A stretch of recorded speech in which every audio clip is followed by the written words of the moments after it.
Gané 4 millones de euros en la primitiva y corrí a casa de mi familia política para contarlo. Justo al abrir la puerta, los encontré reunidos. Mi suegra dijo: «Nos acaban de dar una indemnización de 300.000 euros por el piso. Firma los papeles del divorcio y lárgate». Me llamo Sofía Ramos Vega. Tengo 32 años y trabajo como cajera en un supermercado cerca de casa. No cuento esta historia para lamentarme, sino para que cualquiera que esté atrapada como yo lo estuve pueda ver una salida. Me casé con Javier Morales Ruiz justo cuando cumplí 29 años. En aquel entonces creía en el dicho de que un marido bueno hace la vida de su esposa más fácil. ¿Quién me iba a decir que ser bueno sin carácter, bueno del tipo que se deja llevar por lo que digan los demás, se convierte en una bondad que te mata lentamente? La familia de mi marido vivía en un antiguo bloque de pisos en Carabanchel. El pasillo era estrecho, la escalera baja y las paredes estaban manchadas de humedad.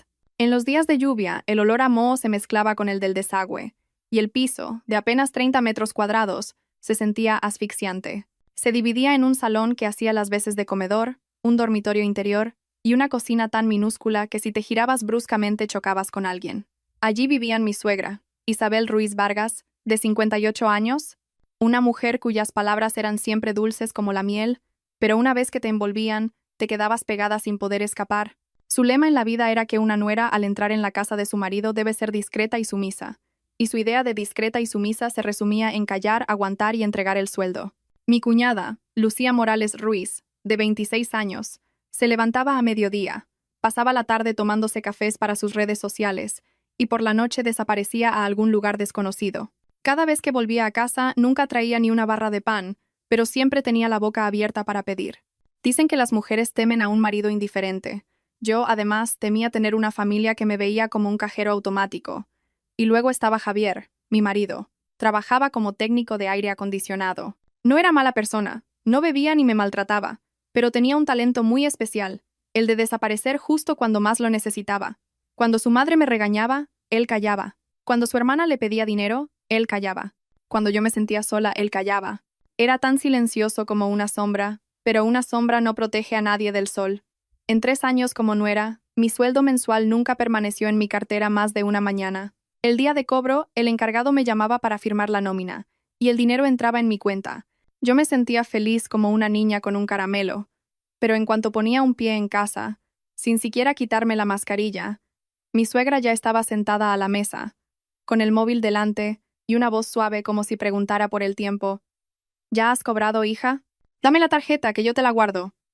Las mujeres con dinero se ponen a gastar en tonterías y luego falta para lo importante. Recuerdo la primera vez. Sonreí a la fuerza. No se preocupe, suegra. Yo me apaño con mis gastos. Isabel dejó la taza de café sobre la mesa con un golpe seco y me miró como si me estuviera enfocando con una linterna. ¿Que tú te apañas? ¿Y entonces quién se ocupa de esta casa? Has venido a vivir aquí, comemos todos juntos, así que el dinero también es de todos. Yo lo guardo para que no se pierda.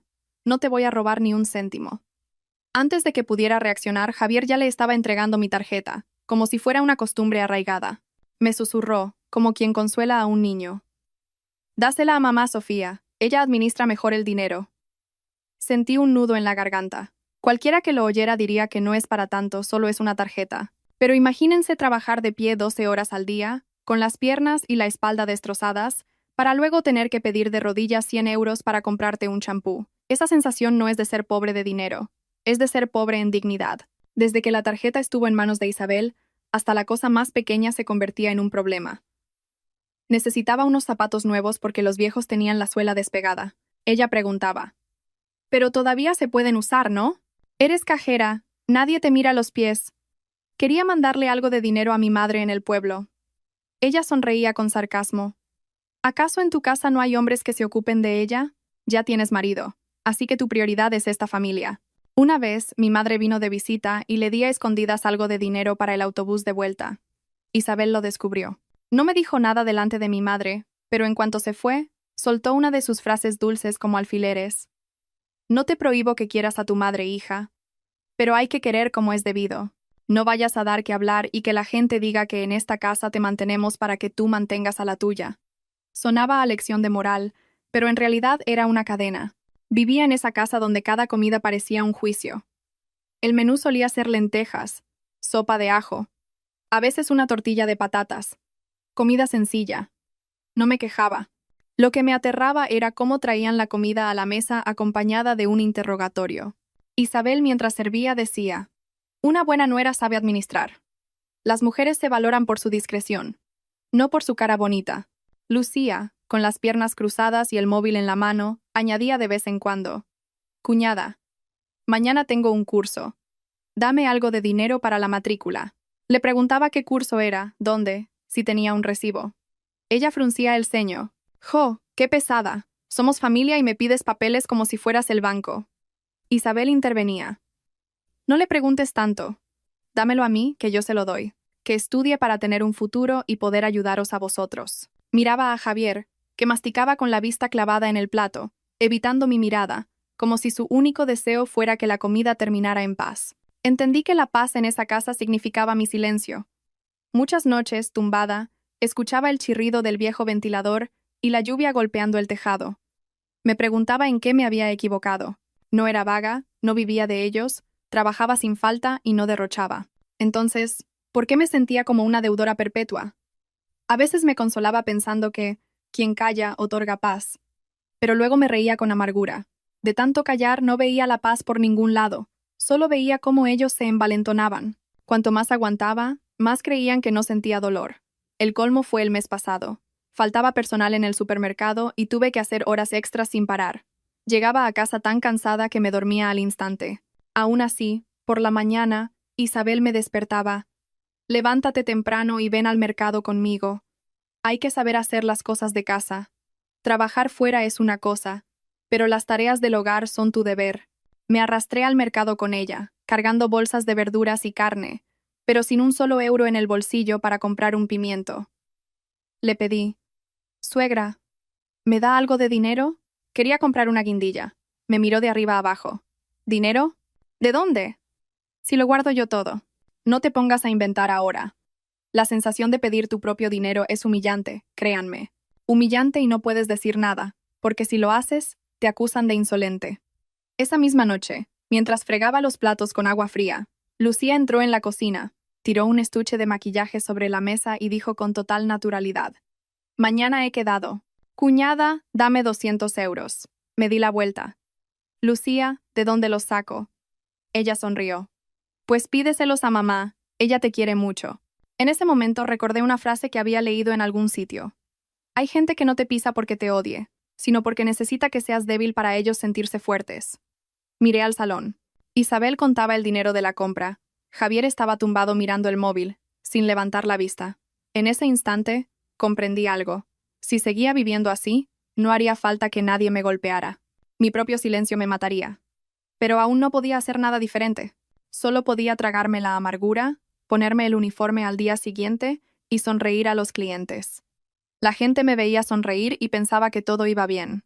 Nadie sabía que detrás de esa sonrisa me estaban arrancando la dignidad a tiras. A finales de mes, como de costumbre, cobré. Isabel extendió la mano. Javier, a su lado, susurró: dásela a mamá Sofía por la paz de la casa. Le entregué la tarjeta como un autómata. Cuando la puerta de mi habitación se cerró, miré mi cartera vacía y me dije a mí misma: un árbol recto no teme morir de pie, pero ¿qué pasa si lo talan desde la raíz? Suspiré y al meter la mano en el bolsillo de la chaqueta, encontré unas monedas y un par de billetes pequeños. Debía ser el cambio de una botella de agua que había comprado en el trabajo. Apenas un par de euros, pero de repente me parecieron un tesoro, como un pequeño trozo de libertad que me quedaba en esa casa. Apreté ese dinero, no por avaricia, sino por miedo. Miedo a que un día ni siquiera eso pudiera conservar. No sabía que ese puñado de monedas me llevaría a un giro del destino que jamás habría imaginado. Al día siguiente, el supermercado lanzó las rebajas de mitad de año y la gente abarrotaba el local. Yo, en la caja, pasaba productos sin parar, repitiendo: gracias, que tenga un buen día, para cumplir con mi trabajo. Cerca de las 10 de la noche, el encargado me dejó marchar. Al quitarme el uniforme, sentía los hombros pesados como si llevara piedras, pero en el bolsillo de la chaqueta había algo ligero. Las pocas monedas que me quedaban. Salí del supermercado y el viento nocturno se coló por mi cuello. Tenía un hambre voraz. Me detuve en el puesto de bocadillos de la esquina. El dueño me vio y sonrió. ¿Otra vez horas extras, chica? Tienes mala cara. Sonreí por compromiso. Es lo que toca para ganarse el pan. ya sabe. Me dio un bocadillo caliente que olía a gloria. Saqué el dinero para pagar y me sobraron unas monedas. Ese dinero que muchos desprecian, para mí, en ese momento, era como un pequeño salvavidas que me recordaba que aún podía tomar alguna decisión por mí misma. Junto al puesto de bocadillos, una anciana vendía cupones de lotería. Estaba acurrucada bajo un toldo, con un impermeable fino sobre los hombros y las manos delgadas aferrando los décimos. «Cómprame uno, hija, que te dé suerte», dijo con voz clara. Me detuve. Normalmente no me atrevía a comprar. No por tacañería, sino porque si lo descubrían en casa, tendrían una excusa para regañarme por gastadora. Pero ese día, no sé por qué, miré sus viejas sandalias de plástico, su postura encogida, y me acordé de mi madre en el pueblo. Dicen que hay que ayudarse unos a otros. Y a veces, hasta un simple cupón es una forma de hacerlo. ¿Tiene algún número bonito?, le pregunté. La anciana sonrió, y las arrugas se amontonaron en su rostro. ¿Bonito o no? Eso lo decide el destino. Elige el que más te guste. Cogí uno al azar, más para acabar con mi indecisión que por fe en los números. Después de pagar, la anciana juntó las manos y murmuró: «Que Dios te bendiga». Guardé el cupón en el bolsillo de la chaqueta, pensando: bueno, es como comprar un poco de esperanza. Una esperanza pequeña, del tipo de ganar unos cientos de euros para poder comprarme un champú sin tener que pedir permiso. Al llegar a casa, la luz del salón estaba encendida. Entré intentando mantener la calma de siempre. Isabel levantó la vista, miró el reloj y luego a mí. «¿A estas horas llegas? Una mujer casada no debería andar por ahí tan tarde», respondí en voz baja. Hoy había mucho trabajo en el súper, hice horas extras. Ella soltó un bufido y no preguntó más. Pero ese tipo de silencio era el más temible, como si estuviera haciendo cuentas mentales. Lucía asomó la cabeza desde su habitación, con voz somnolienta. «¿Has traído algo de cenar, cuñada?» Levanté el bocadillo. Solo compré uno para mí, tenía mucha hambre.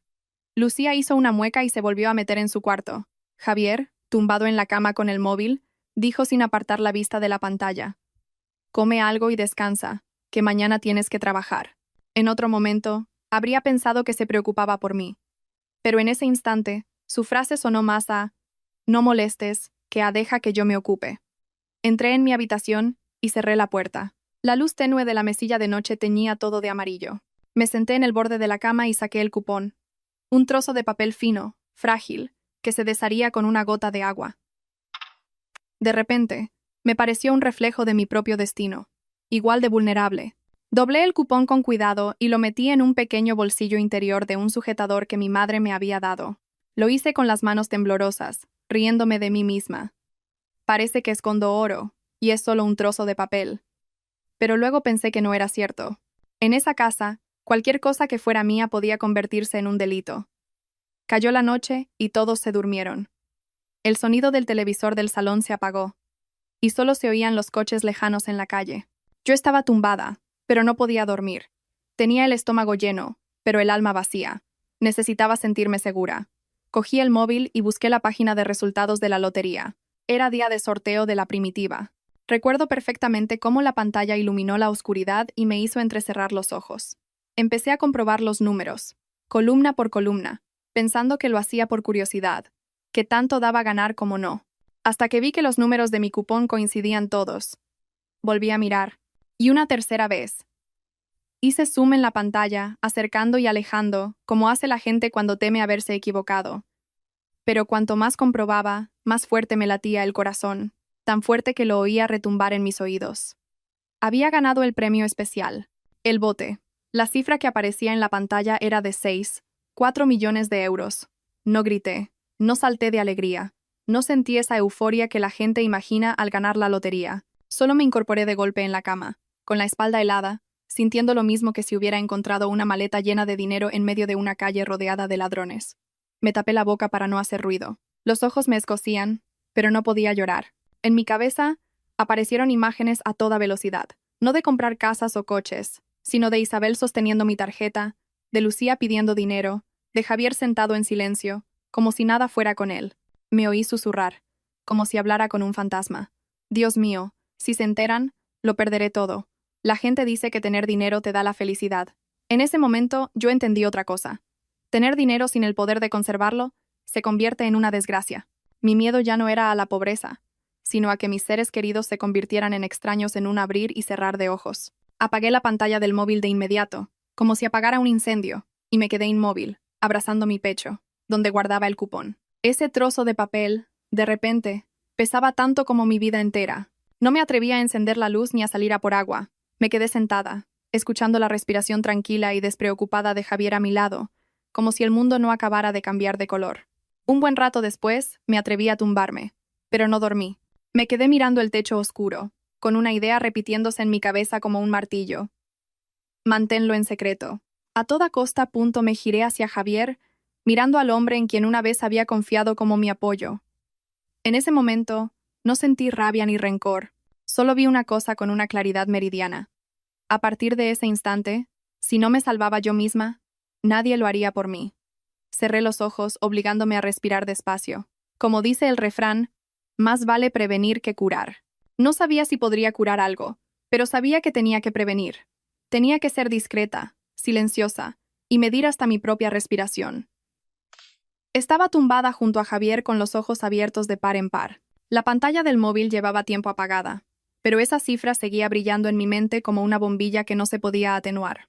Escuchaba la respiración acompasada de mi marido, el chirrido rítmico del viejo ventilador y los latidos de mi propio corazón, tan fuertes que creía que hasta los vecinos podían oírlos. No me atrevía a levantarme y salir. En esa casa, un simple paseo nocturno al baño podía convertirse en un interrogatorio matutino. Solo me atreví a girarme muy despacio, tapándome hasta la cabeza, y a poner una mano sobre mi pecho, donde estaba el cupón.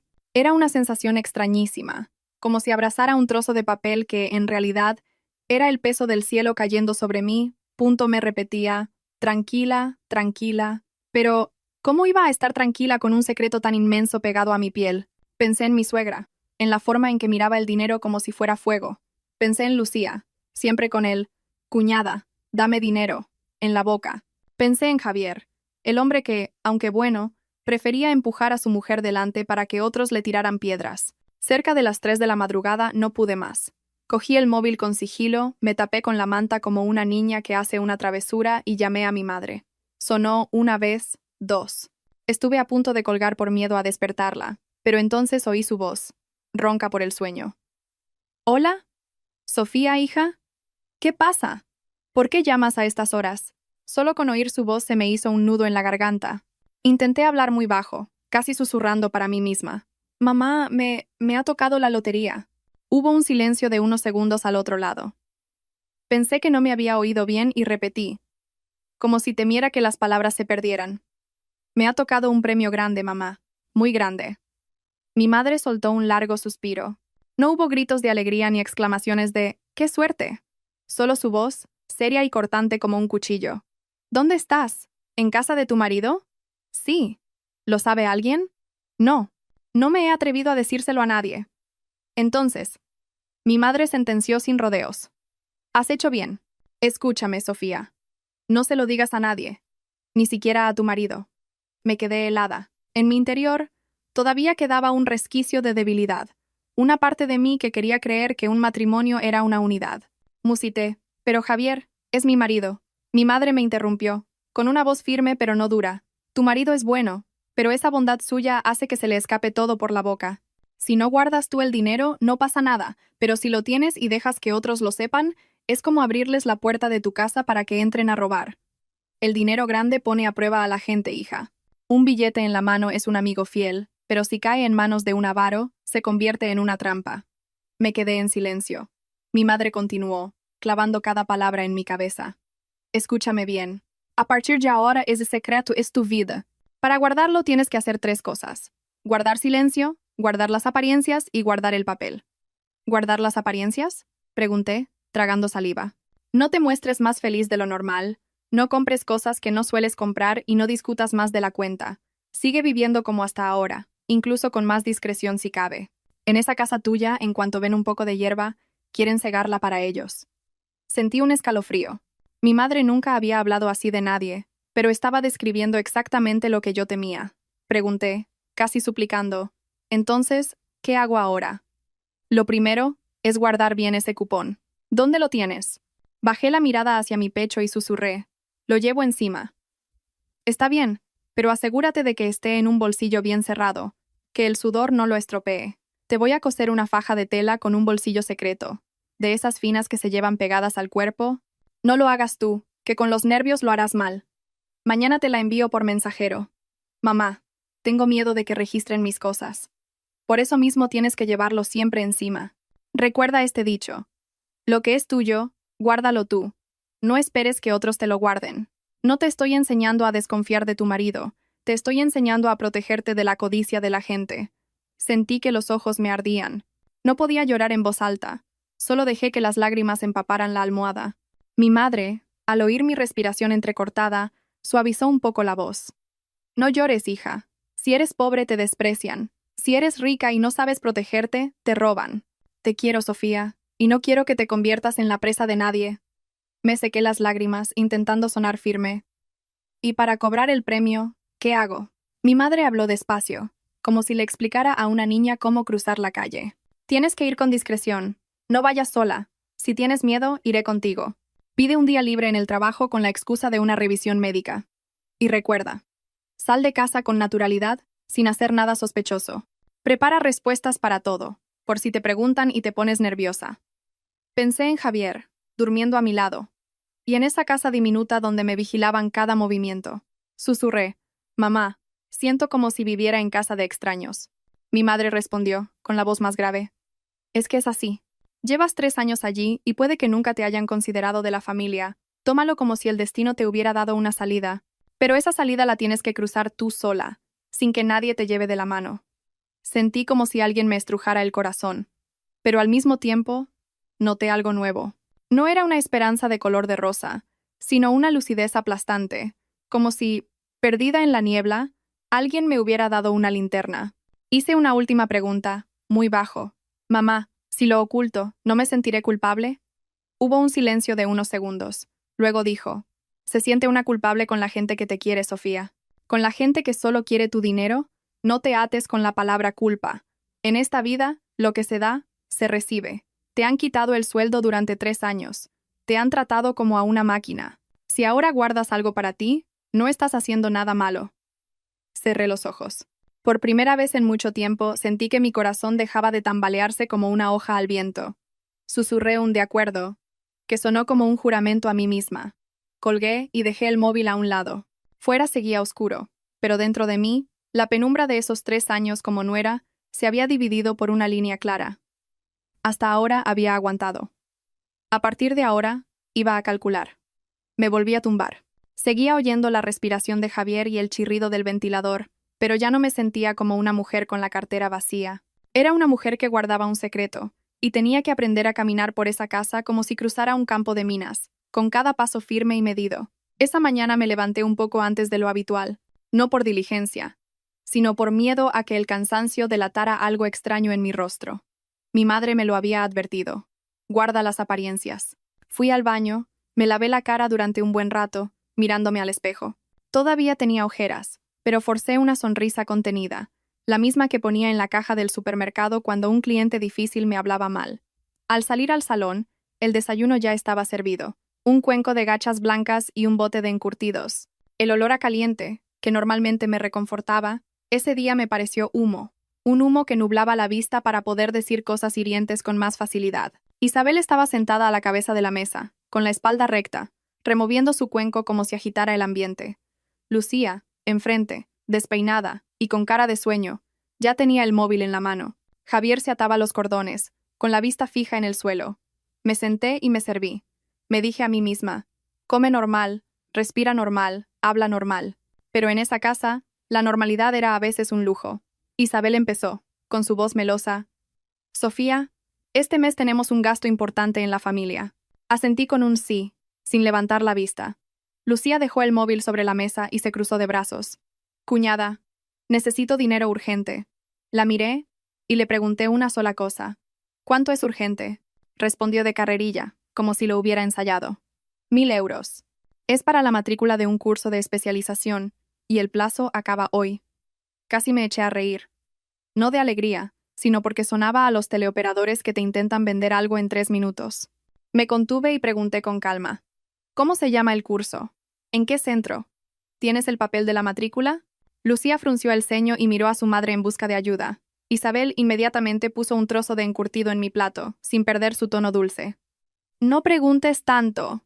Hija, va a estudiar para abrirse camino, que al final es un beneficio para vosotros. Una buena nuera tiene que mirar por el futuro. Dejé la cuchara y la miré directamente. Sí, suegra, como miro por el futuro, por eso mismo pregunto los detalles. El ambiente se tensó. Noté cómo la mirada de Isabel cambiaba, pero mantuvo su tono moralista. El dinero es dinero. Si se necesita, se da. Es una bendición tener a alguien en casa que quiera estudiar. No te pongas a hacer cuentas con tu cuñada. Me giré hacia Javier. No quería discutir con su madre. Quería oír de mi marido una sola palabra de apoyo. Él, como si sintiera la presión, carraspeó y dijo, entre súplica y reproche: Sofía, si tienes algo, dáselo a mamá para que se apañe. Pobre, no la dejes sola con estas preocupaciones. Oír la palabra apañe me heló la sangre. ¿Apañarse con qué? Con mi sueldo, claro está. Respiré hondo, recordando las palabras de mi madre. No seas impulsiva, pero sé firme. Mantuve la voz baja. Este mes no puedo dar nada. Isabel golpeó la mesa con la cuchara. El sonido fue seco y resonó en el silencio, lo suficiente para sobresaltar a cualquiera. ¿Que no puedes? Repitió, mirándome como si viera a una extraña. ¿Qué estás diciendo, Sofía?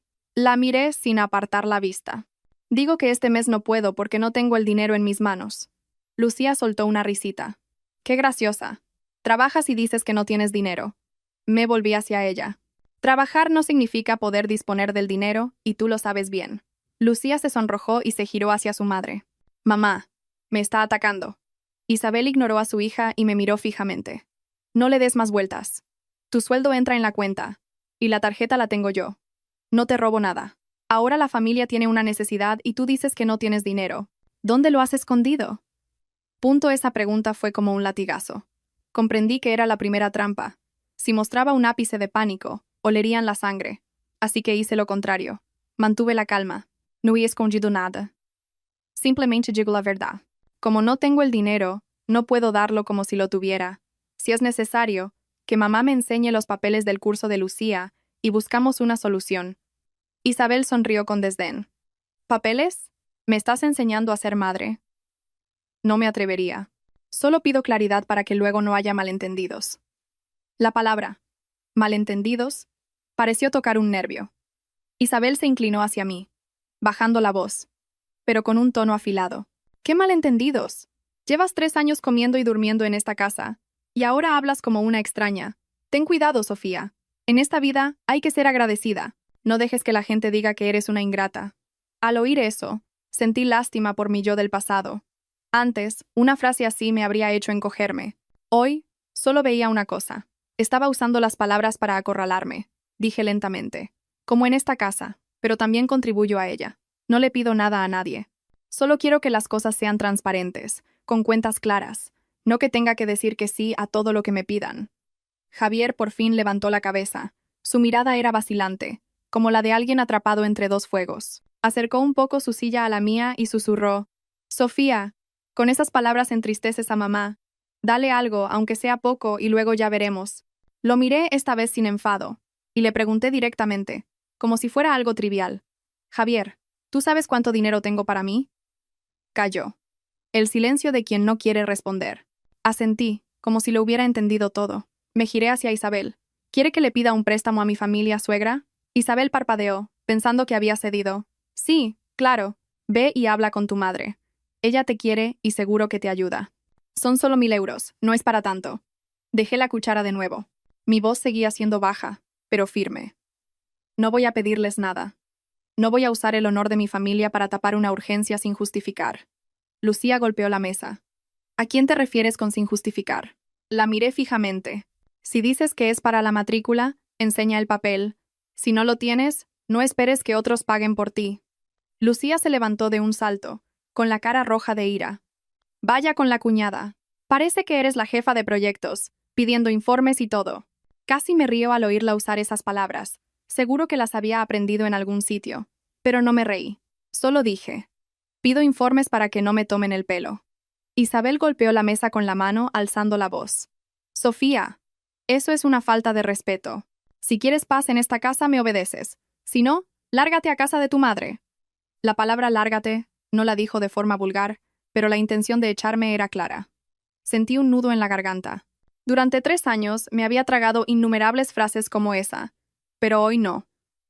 Me levanté y arrimé la silla a la mesa, con cuidado. Miré a Isabel, por primera vez, sin miedo. De acuerdo.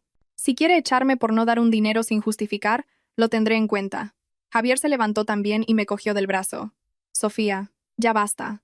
No tenses más la situación. Me solté con suavidad, sin brusquedad. Le dije en voz baja, para que solo él me oyera. Javier, no estoy discutiendo. Solo estoy diciendo que no. Estás tan acostumbrado a que diga que sí, que por eso te sorprende. Me giré para coger mi bolso. Isabel se acercó, con la mirada clavada en él, como si quisiera ver a través de la tela. ¿Qué llevas ahí? Dámelo, que lo vea. Desde ayer te noto rara. Me quedé quieta. Sabía que si reaccionaba con brusquedad, sospecharían más. Así que dije algo insulso, como el agua. En el bolso llevo mis cosas para ir a trabajar. La tarjeta de empleada, una mascarilla, una botella de agua. Si quiere mirar, mire. Pero después de que lo haga, yo miraré dónde ha quedado la confianza en esta casa. Isabel se detuvo. Quizás no estaba acostumbrada a oírme hablar así. Javier se quedó paralizado, parpadeando. Lucía murmuraba: «Madre mía, la cuñada ha subido de nivel». Cogí el bolso, sin dárselo. Hice una reverencia a Isabel, con la debida formalidad. Me voy a trabajar. Y salí por la puerta. Al bajar los primeros escalones, oí su voz a mis espaldas, con palabras pesadas como piedras. «Recuerda lo que te he dicho. Pide dinero a tu madre. Si no lo consigues, no te quejes de las consecuencias». No me di la vuelta. Abrí la puerta del portal y salí a la calle. El aire de la mañana me dio en la cara, fresco pero cortante. Caminé despacio, sin prisas, porque la prisa delata. Pero en mi interior, una puerta se había cerrado para siempre. A partir de hoy, ya no me verían como la nuera sumisa. Me verían como alguien difícil de controlar. Y entendí que, cuando alguien se acostumbra a tenerte agarrada por el cuello, en cuanto levantas la cabeza, lo consideran un delito. Desde aquella mañana en que dije, no, el ambiente en casa cambió drásticamente. No para mejor, sino como cuando un estanque de agua tranquila se cubre de algas. Parece calmado, pero si metes el pie, te hundes. Isabel ya no me regañaba directamente. Ahora practicaba un silencio intencionado. En la mesa no me servía comida, pero soltaba frases al aire del tipo: «Las mujeres no deberían competir por tonterías. Lo importante es la paz familiar». Hablaba de paz, pero su mirada me escrutaba, como calculando cuántos días más aguantaría mi rebeldía. Lucía también estaba rara. Ya no me pedía dinero de frente. En su lugar, ponía en el móvil vídeos de viajes, zapatos caros o bolsos, y luego suspiraba profundamente, como si su vida fuera un calvario por falta de patrocinadores. Javier seguía igual. Llegaba del trabajo, comía y se tumbaba, evitando cualquier conversación. A veces lo miraba y quería preguntarle: «¿Tienes miedo de tu madre y de tu hermana? ¿Pero no tienes miedo de perder a tu mujer?». Pero no lo hacía. Mi madre me lo había advertido. Cuando no tienes ventaja, no te expongas a que te retuerzan el pescuezo. Todo empezó una tarde entre semana. Salí pronto del trabajo y al subir las escaleras del bloque, vi a varias vecinas cotilleando, con cestas de la compra en la mano.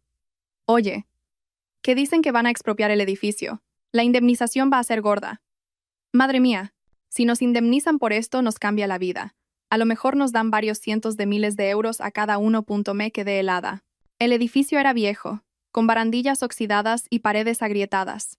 El rumor de una expropiación no era nuevo, pero siempre se quedaba en nada. Sin embargo, esta vez, vi cómo los ojos de Isabel brillaban desde dentro de la casa.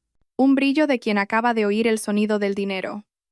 En cuanto entré, Isabel me preguntó con un entusiasmo inusual: «¿Ya has vuelto, hija? ¿Estás cansada? ¿Has comido algo?». Me sorprendió tanta amabilidad. Raramente me hablaba así. «Sí, suegra, comí algo en el trabajo», respondí. Ella sonrió, y de repente abrió un armario y sacó un cartón de leche de almendras, poniéndolo delante de mí. «Bebe, hija. Las mujeres que trabajan mucho necesitan cuidarse. Te veo muy delgada». Sostuve el cartón con rigidez. Dicen que un buen bocado se recuerda mucho tiempo. Yo recordaba otro dicho: «Demasiado dulce empalaga». La amabilidad repentina suele venir con condiciones. Como esperaba, Isabel no tardó en ir al grano. Acercó una silla, se sentó frente a mí y dijo, en tono de confidencia: Sofía, voy a hablarte de algo, y no quiero que pienses que soy una interesada. Tenemos una oportunidad única. Si expropian el edificio y nos indemnizan, nos cambia la vida. Pero para eso hay que organizarse bien. Asentí lentamente. Isabel continuó, con voz suave como el terciopelo. Lucía ya es mayor. Y una chica necesita una buena dote para que la respeten. He pensado que tú podrías echarle una mano. La miré. ¿Cómo, suegra? Isabel sonrió con dulzura. Tú tienes ese pequeño apartamento que te dieron tus padres antes de casarte, ¿verdad? Pues he pensado que podrías ponerlo a nombre de Lucía, como un regalo, para que tenga un capital. Al fin y al cabo, tú y Javier sois marido y mujer, y en la familia nos ayudamos. Al oír eso, sentí un frío recorrer mi espalda. Ese apartamento no era grande, pero era lo único que sabía con certeza que era mío, mi único refugio si la vida se torcía. Ella decía, familia, pero en su boca, esa palabra a menudo significaba propiedades de la familia.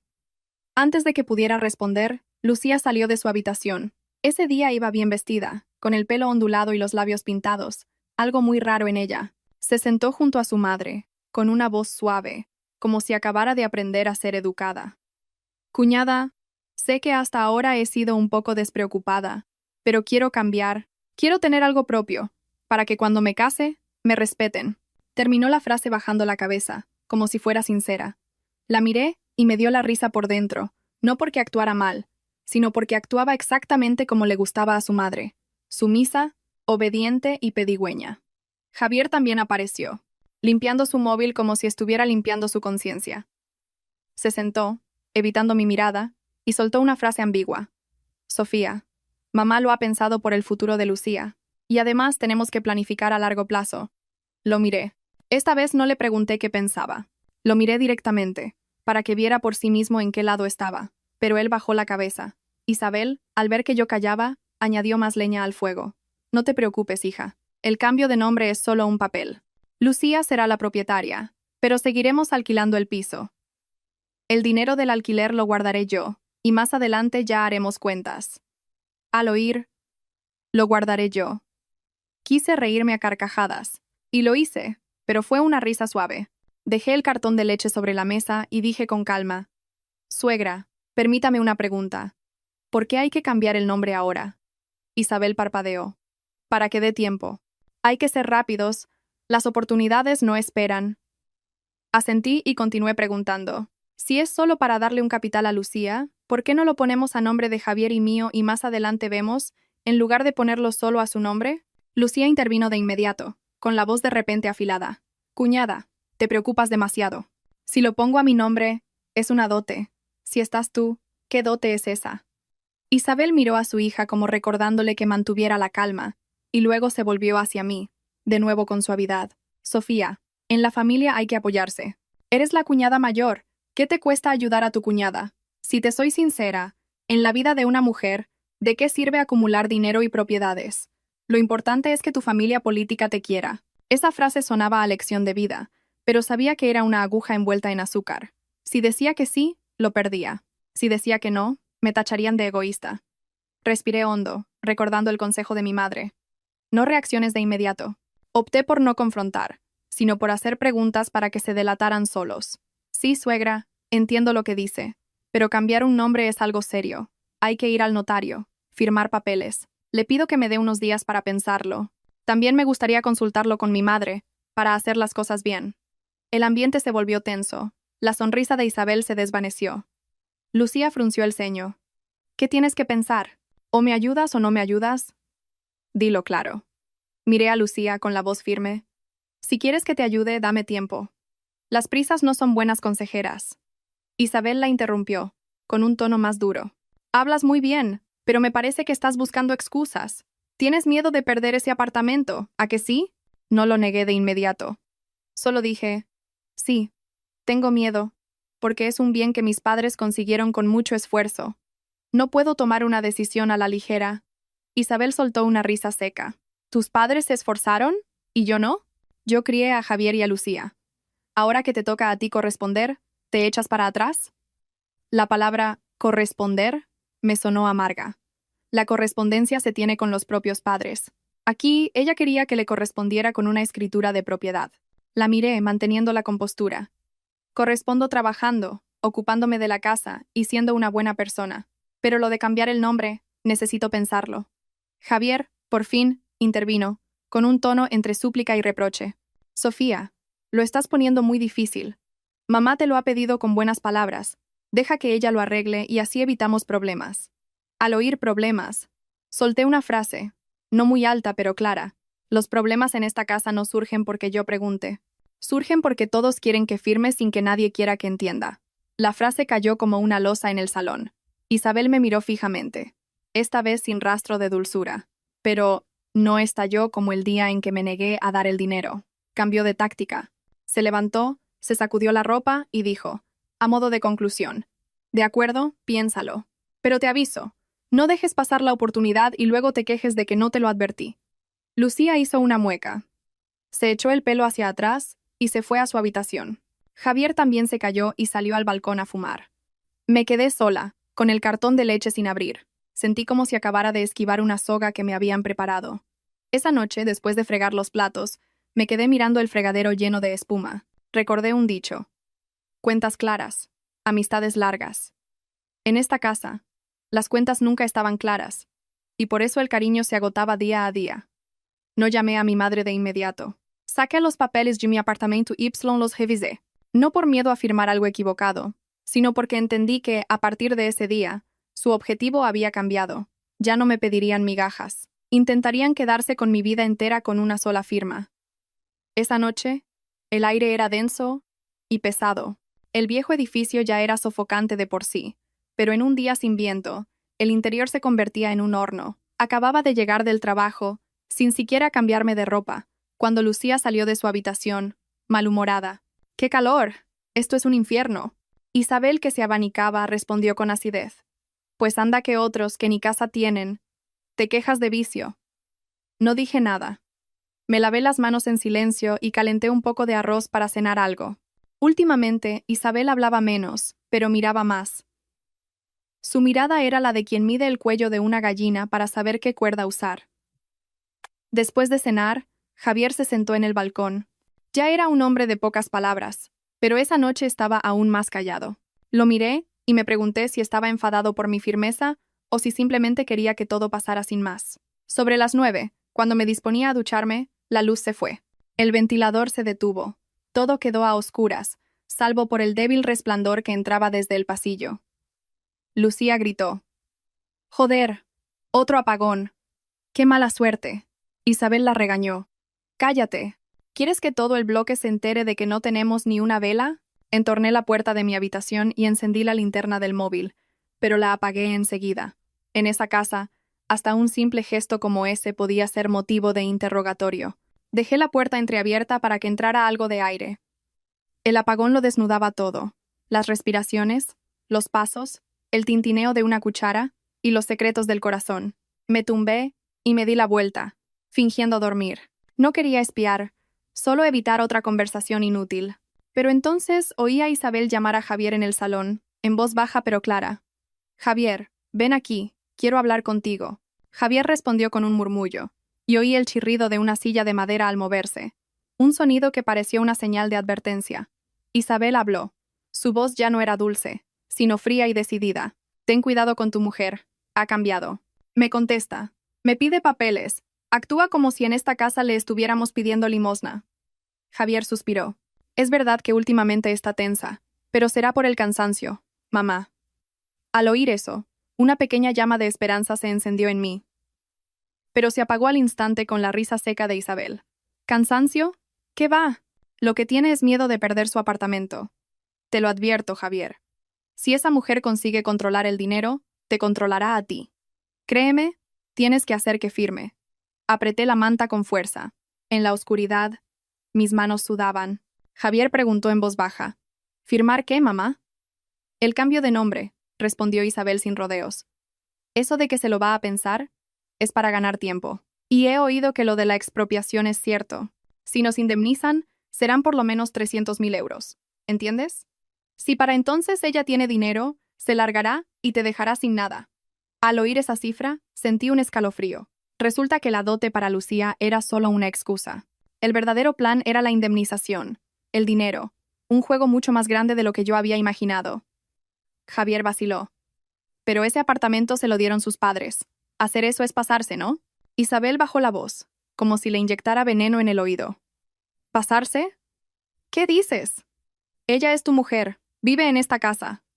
Lo suyo es también de la familia, y, seamos sinceros, ni siquiera ha podido darte un hijo.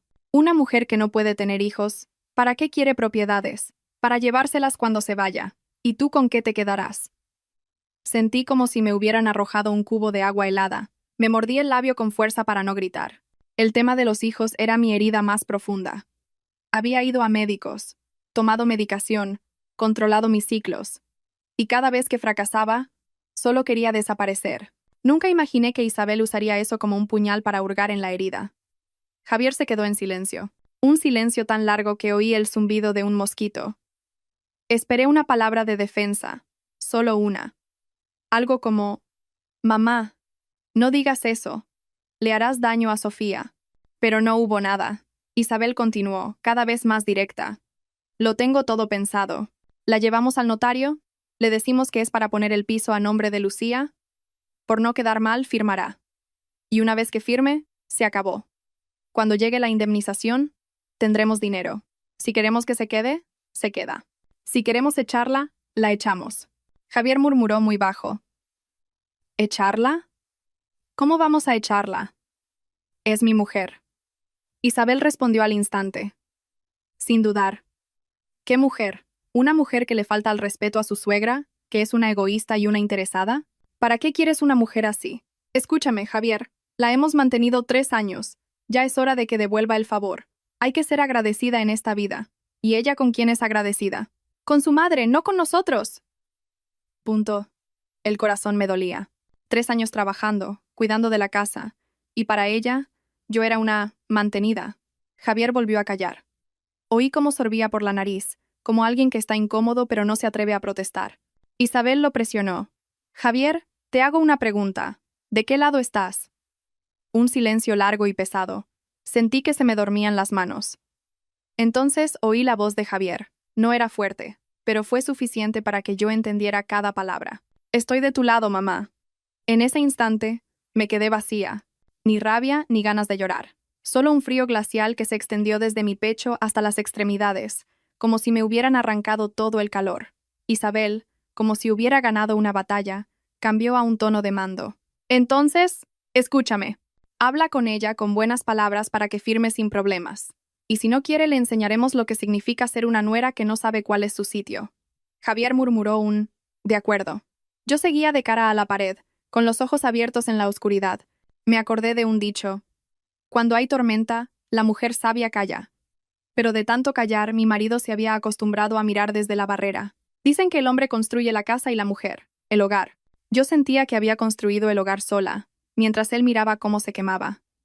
La luz seguía sin volver. La casa estaba en silencio.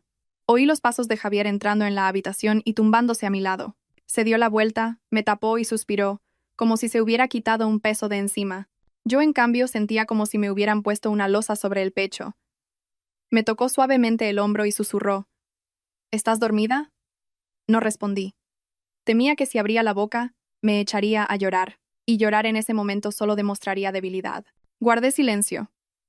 No por orgullo, sino para proteger la poca dignidad que me quedaba. Poco después, la respiración de Javier se volvió regular. Él dormía.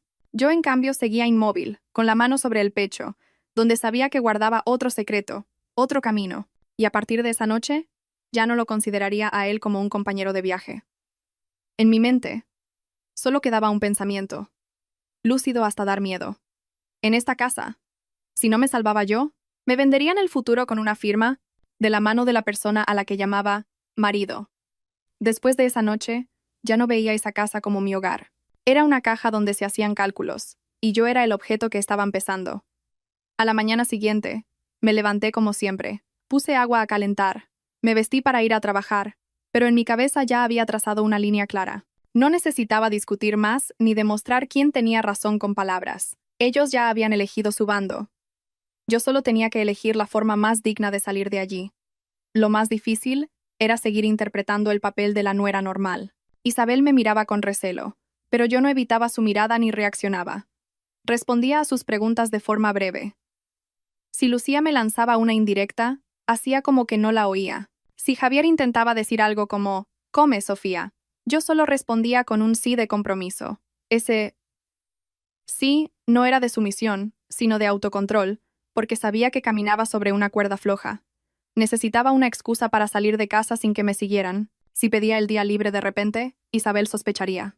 Si decía que iba a ver a una amiga, Lucía me acosaría a preguntas. Recordé el consejo de mi madre. Prepara una respuesta lógica. Cuanto más cotidiana, más segura. Así que mientras Isabel se servía un café, tomé la iniciativa. Suegra, últimamente me mareo mucho. Debe ser de estar tantas horas de pie. Voy a pedir un cambio de turno para ir a hacerme una revisión general. Isabel dejó la taza y me miró fijamente. ¿Revisión? Vaya gasto. Si estás cansada, duerme más y se te pasa. Bajé la cabeza, con una voz suave pero firme. Es para quedarme tranquila. Si me pongo enferma, ¿quién va a trabajar? Enfatiqué las palabras. ¿Quién va a trabajar?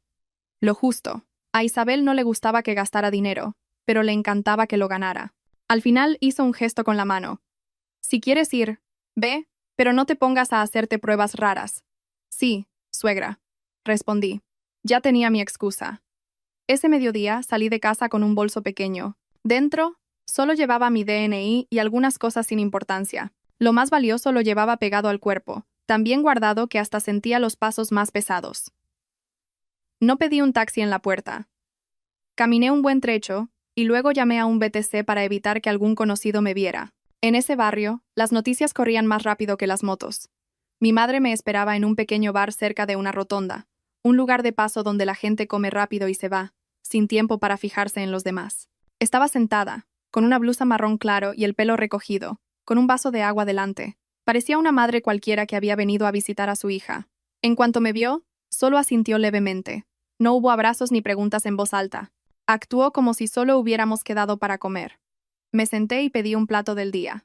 El sonido de la sopa hirviendo y el olor a sofrito llenaban el aire, pero yo no sentía el sabor.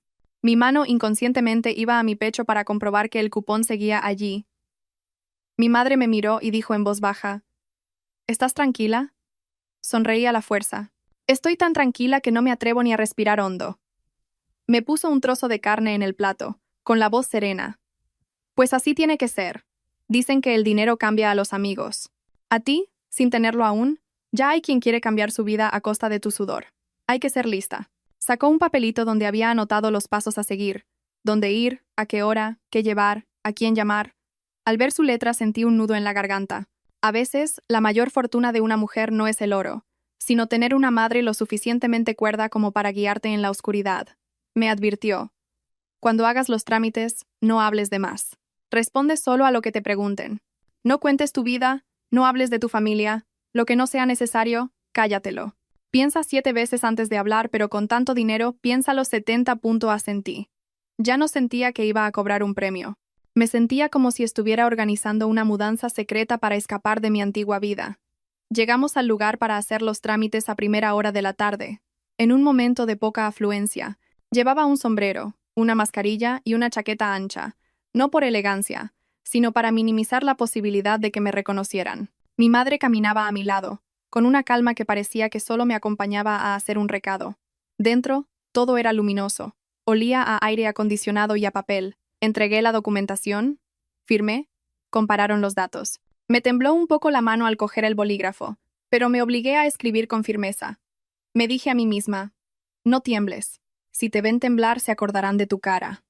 Un empleado lo verificó todo y me explicó los pasos para recibir el dinero. Oí claramente cómo leía la cifra, cada número, cada coma, y mi corazón se sintió extraño. No era alegría, no quería gritar. Era la sensación de seguir viva después de 3 años de asfixia. Después de descontar los impuestos y las tasas, la cantidad neta que recibiría era de unos 5,1 millones de euros. Miré la cifra y mi mente no tuvo tiempo de soñar. Solo pensé una cosa. Hay que dividirlo. Mi madre ya lo había previsto. No ponerlo todo en el mismo sitio.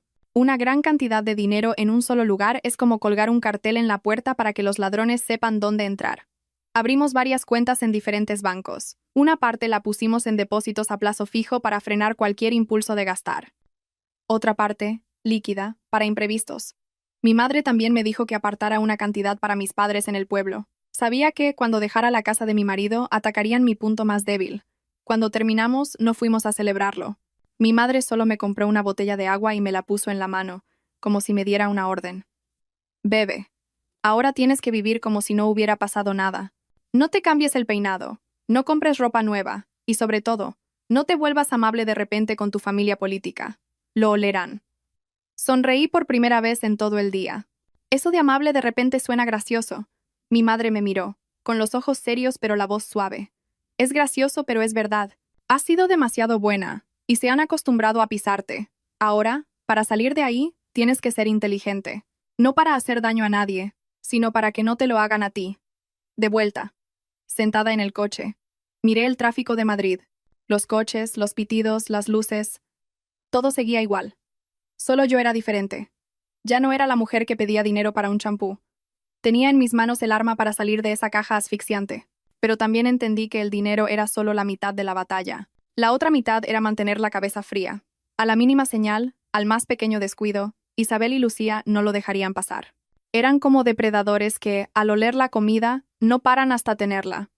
Respiré hondo y me dije, a partir de hoy, aprenderé a ganar en silencio, no con la boca, sino protegiendo lo que es mío, protegiendo mi honor y, lo más importante, protegiendo mi derecho a elegir mi propio camino.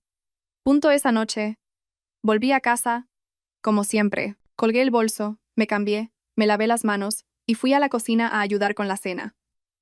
Hablé menos, sonreí menos, pero lo justo para que nadie notara nada raro. Isabel me lanzó varias miradas, como quien mira una sopa para adivinar si le han echado sal. Pero yo mantuve la calma. Solo había una cosa que había decidido hacer y que antes nunca me había atrevido. El domingo por la mañana, pedí otro cambio de turno, diciéndole a Isabel que tenía que volver al médico para recoger unos resultados. Ella murmuró algo sobre mis caprichos, pero no me lo impidió. Aproveché para ir a un supermercado grande cerca de casa de mi madre y compré una cesta de fruta, mangos, uvas y también avena y leche sin lactosa. No era para alardear, solo quería, por primera vez, llevarle a mi madre un regalo sin tener que pedir permiso. El total fue de 90 euros. Doblé el ticket y lo guardé. Delante de la caja, sentí que se me humedecían los ojos. En 3 años, había trabajado sin descanso, pero nunca había podido comprarle a mi madre un regalo digno. Dicen que, más vale pan hoy que ciento mañana. Para mí, esa cesta de fruta no era un lujo, era el trozo de dignidad que acababa de recuperar. Estuve en casa de mi madre poco más de 1 hora. Comimos un poco de sopa y hablamos del trabajo. No mencioné el dinero, solo le dije que estaba bien. Ella me miró un rato y me recordó una sola cosa. Recuerda guardar las apariencias. Asentí y volví con mi regalo, sintiéndome un poco más ligera, hasta que abrí la puerta de la casa de mi marido. Ese día comían temprano. Isabel había preparado un guiso de carne que olía de maravilla. Lucía estaba en el salón, con los ojos pegados al móvil, comiendo patatas fritas. Javier acababa de llegar de algún sitio, todavía sudando. Dejé la bolsa sobre la mesa, con la intención de guardarla antes de ir a la cocina.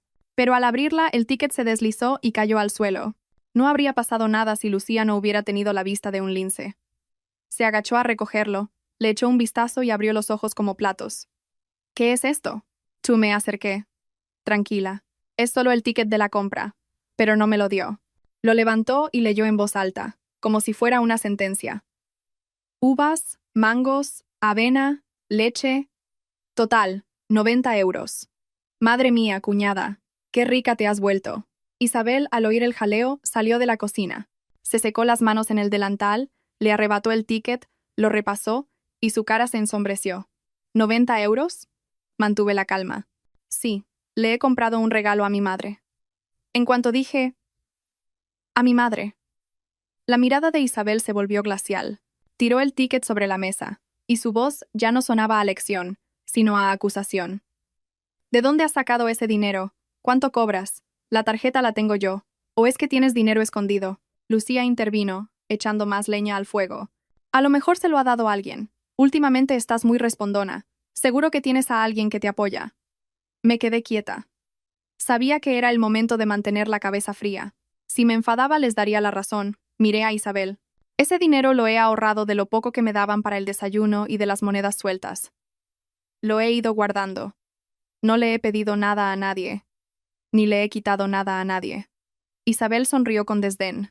¿Con monedas sueltas sacas 90 euros? ¿Crees que somos tontos? ¿Qué te crees que es esta casa? ¿Que puedes hacer lo que te dé la gana? Solo cumplo con mi deber de hija, hacerle un regalo a mi madre. Lucía se rió. ¿Deber de hija? ¿Y tu deber de nuera dónde está? Para tu madre sí que tienes, pero para la nuestra, ¿cuándo has comprado ni un cartón de leche? Antes de que pudiera responder, Isabel se giró hacia Javier, alzando la voz. Javier, mira a tu mujer. Me está faltando al respeto. Se lleva el dinero de esta casa para mantener a su familia. Javier me miró a mí y luego al ticket. Dudó, sin saber qué decir. Al final, suspiró. Sofía, si compras algo, al menos deberías habérselo comentado a mamá. Esa frase me hundió. Mi honor estaba siendo pisoteado, y él seguía eligiendo la opción más segura, pedirme que hablara con su madre, en lugar de pedirle a su madre que no me acusara en falso. Isabel, victoriosa, se acercó a mí, con tono de sermón. Una mujer casada tiene que ser transparente con el dinero. Si lo escondes, o tienes un amante o eres una traidora. Lucía añadió, con una crueldad disfrazada de inocencia. Eso es. Donde hay humo, hay fuego. Si la gente habla, será por algo. En ese momento, ya no pude mantener la calma sumisa. Mantuve la calma de otra manera, la de alguien que se respeta a sí misma. Miré a Isabel y dije lentamente, suegra, puede que no me quiera, pero no manche mi honor con sus suposiciones. Trabajo muy duro. No robo ni le pido nada a nadie. He aguantado que controle mi dinero, pero no voy a aguantar que me llame adúltera. Isabel me miró con furia. ¿Te atreves a contestarme? No le contesto. Me estoy defendiendo. Permítanme aquí hacer una pequeña pausa. Si esta historia les está llegando, les pido que dejen un me gusta para apoyar nuestro trabajo. Y si estuvieran en mi lugar siendo acusados en su propia casa, ¿qué harían? Dejen su opinión en los comentarios. Al final de la historia, verán que a veces lo que parece imposible puede cambiar una vida entera. Me giré hacia Javier. Sin gritos ni lágrimas, le hice una pregunta clara. Javier, ¿me crees? Se quedó paralizado. Su respuesta fue la de siempre, ambigua. No lo sé, pero has entristecido a mamá, y eso no está bien. Una sola frase fue suficiente para entenderlo todo. Para él, los sentimientos de su madre eran más importantes que el honor de su mujer. Asentí, como si acabara de recibir un certificado que confirmaba que ya no tenía nada a lo que aferrarme allí. Dije con firmeza. Entonces, esto se ha acabado. No voy a vivir en una casa donde cualquiera puede decir de mí lo que se le antoje. Isabel gritó. ¿Qué te crees que estás haciendo? ¿Montando un drama y amenazando con irte por 90 euros? La miré directamente. No es por los 90 euros. Es porque habéis usado esos 90 euros para pisotear mi honor. Lucía sonrió con desprecio. Pues si tan valiente eres, lárgate. Como si fueras la reina de la casa. No le respondí. Fui a mi habitación y saqué una pequeña maleta. No metí mis cosas a toda prisa, como si huyera. Solo cogí mis documentos, algo de ropa y lo que era mío. Lo hice despacio, para que nadie pudiera acusarme de robar. Javier se quedó en la puerta, mirándome cerrar la cremallera. Su voz sonaba más baja. Sofía, tranquilízate. Son cosas de familia. Se hablan y ya está. Lo miré a los ojos. Por primera vez vi la verdad en ellos. Era un hombre débil, y esa debilidad me había agotado. Javier, estoy muy tranquila. Más tranquila que en los últimos 3 años. Salí con la maleta. Isabel se plantó en medio del salón, gritando, «Si cruzas esa puerta, no vuelvas a suplicar». Le hice una última reverencia, manteniendo la formalidad. «No se preocupe, no suplicaré». Y abrí la puerta. El pasillo del edificio estaba oscuro y olía a humedad, como siempre. Pero esta vez, el aire me pareció más respirable que el del salón. Bajé las escaleras, y el sonido de las ruedas de la maleta retumbando en los escalones me pareció el sonido de mi propia liberación. Salí a la calle y llamé a un taxi. Cuando llegó, me subí y miré al frente, sin volver la vista atrás. No por rencor, sino porque sabía que si lo hacía, me ablandaría. Y ablandarse en un lugar donde nadie te quiere solo te hace sufrir más. Llegué a casa de mi madre cerca de las 10 de la noche. Su pequeña casa, en un callejón tranquilo, seguía estando en la ciudad, pero se sentía diferente. Olía a hogar. Mi madre abrió la puerta, miró mi maleta y luego mi cara. No hizo muchas preguntas. Me hizo entrar y cerró la puerta con llave, como si creara una barrera protectora. Me puso un vaso de agua tibia delante y se sentó. Descansa, dijo. Bebí un sorbo. El agua me bajó por la garganta, pero seguía sintiéndola seca. Le conté rápidamente lo del ticket, las acusaciones de Isabel y el silencio de Javier. Mi madre escuchó, asintiendo, sin sorpresa, como si lo hubiera previsto. Has hecho bien, dijo. Si te quedabas, perdías tu honor. Sonreí con amargura. ¿Honor?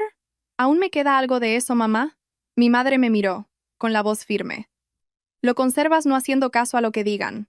Lo que necesitas ahora son pruebas. Asentí. Justo cuando me tumbaba en la cama, el móvil empezó a vibrar sin parar. Mensajes. Uno tras otro. Eran de gente del edificio, algunos a los que apenas conocía. Pero ahora me escribían como si fuéramos íntimos.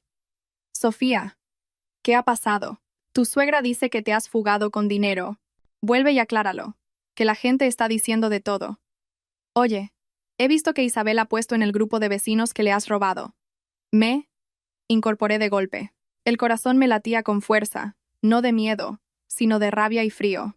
Abrí el grupo de WhatsApp de la comunidad, ese en el que nunca participaba. Y vi una publicación de Isabel. No era un texto largo, solo lo justo para que la gente sacara sus propias conclusiones, que siempre corren más rápido que la verdad. El mensaje iba acompañado de una foto borrosa, tomada a escondidas, de mí saliendo con la maleta. Se reconocía mi silueta. El texto decía, más o menos: mi nuera se ha ido de casa, llevándose un dinero de origen desconocido. Tened cuidado. Incluso insinuaba que me había ido con otro hombre, y terminaba con la frase más dolorosa: la hemos mantenido 3 años, y así nos lo paga. Punto, lo leí y se me helaron las manos. No podía creer que una suegra fuera capaz de exponer así a su nuera, de venderla tan barato, solo porque no me había callado. Antes de que pudiera reaccionar, recibí un mensaje privado de Lucía. Solo una línea: si tan lista eres denuncianos. No te creas que eres una santa. Miré ese mensaje y de repente me dio la risa. Me reí de que los culpables hablaran como si fueran los vencedores. Pero mi madre tenía razón. En esta vida, la gente no teme a quien tiene la razón, sino a quien tiene la razón y las pruebas. Respiré hondo. No iba a discutir. Hice 3 cosas. Primero, hice capturas de pantalla de toda la publicación, de principio a fin, con el nombre del grupo, la hora y los comentarios de la gente que se sumaba al linchamiento. No discutí, solo guardé. Segundo, guardé todos los chats privados, incluidos los mensajes de amenaza y provocación. Con cada captura, sentía que recogía los jirones de mi honor para coserlos y convertirlos en pruebas. Tercero, llamé a mi madre. Cuando le conté lo que pasaba, su voz sonó tranquila. No entres a discutir. Cuanto más discutas, más grande se hará la bola. Duerme un poco. Mañana te llevaré a ver a alguien. A la mañana siguiente, mi madre me llevó a conocer a un abogado, el señor Mateo Díaz. Su despacho estaba en una calle discreta, con un cartel sencillo. Entré con el corazón todavía apesadumbrado, pero puse cara de normalidad, como si fuera a una consulta médica. El abogado era un hombre de unos 40 años, que hablaba sin rodeos. Me escuchó, revisó las capturas de pantalla y los mensajes. No mostró compasión, solo fue al grano. ¿Qué quiere conseguir? Fui directa. Quiero el divorcio y quiero que dejen de difamarme. El abogado asintió. Son 2 cosas. Primero, un divorcio contencioso, porque ellos no van a cooperar. Segundo, una acción legal por injurias y calumnias. El caso del grupo de WhatsApp tiene pruebas sólidas, pero tiene que saber que si usted sigue adelante, ellos también lo harán. Lo miré. Estoy preparada. Lo que me preocupa es mi madre. Mi madre, sentada a mi lado, me puso una mano en el brazo. Yo también estoy preparada. Sigue adelante. El señor Díaz continuó. Para ganar, hay que seguir las reglas. A partir de ahora, evite el contacto directo. Cualquier comunicación, por mensaje o, si es posible, con una grabación legal. Si van a su casa a montar un escándalo, llame a la policía para que levante acta. Y, sobre todo, no se pelee ni insulte. Quieren que pierda el control para tener una excusa. Asentí. Cada palabra trazaba un camino claro. El abogado me dio una lista de documentos que necesitaba: certificado de matrimonio, pruebas de mis bienes privativos, pruebas de que me retenían el sueldo. Miré la lista y suspiré. 3 años como nuera, caminando a ciegas, y ahora, por fin, alguien me alumbraba el camino. Ese mediodía, volví a casa de mi madre. Ya no sentía la necesidad de dar explicaciones en el grupo de WhatsApp. Solo escribí un mensaje, breve y educado. He sido informada de los comentarios que circulan. He guardado pruebas y estoy trabajando con mi abogado. Les ruego que respeten la verdad. Lo envié y silencié las notificaciones. Sabía que no podía cerrarles la boca, pero podía elegir que sus palabras no me hundieran. Mi madre me preparó un plato de sopa. Mientras comía, sentí que recuperaba un poco de calor. Ella me miró y dijo en voz baja: «Recuerda, hija, la verdad siempre sale a la luz. Pero para que salga, necesita una base. Y tu base ahora son las pruebas. Asentí. Fuera, el teléfono seguía vibrando con notificaciones y rumores. Pero dentro de mí, algo había cambiado. Ya no era la mujer que huía con una maleta.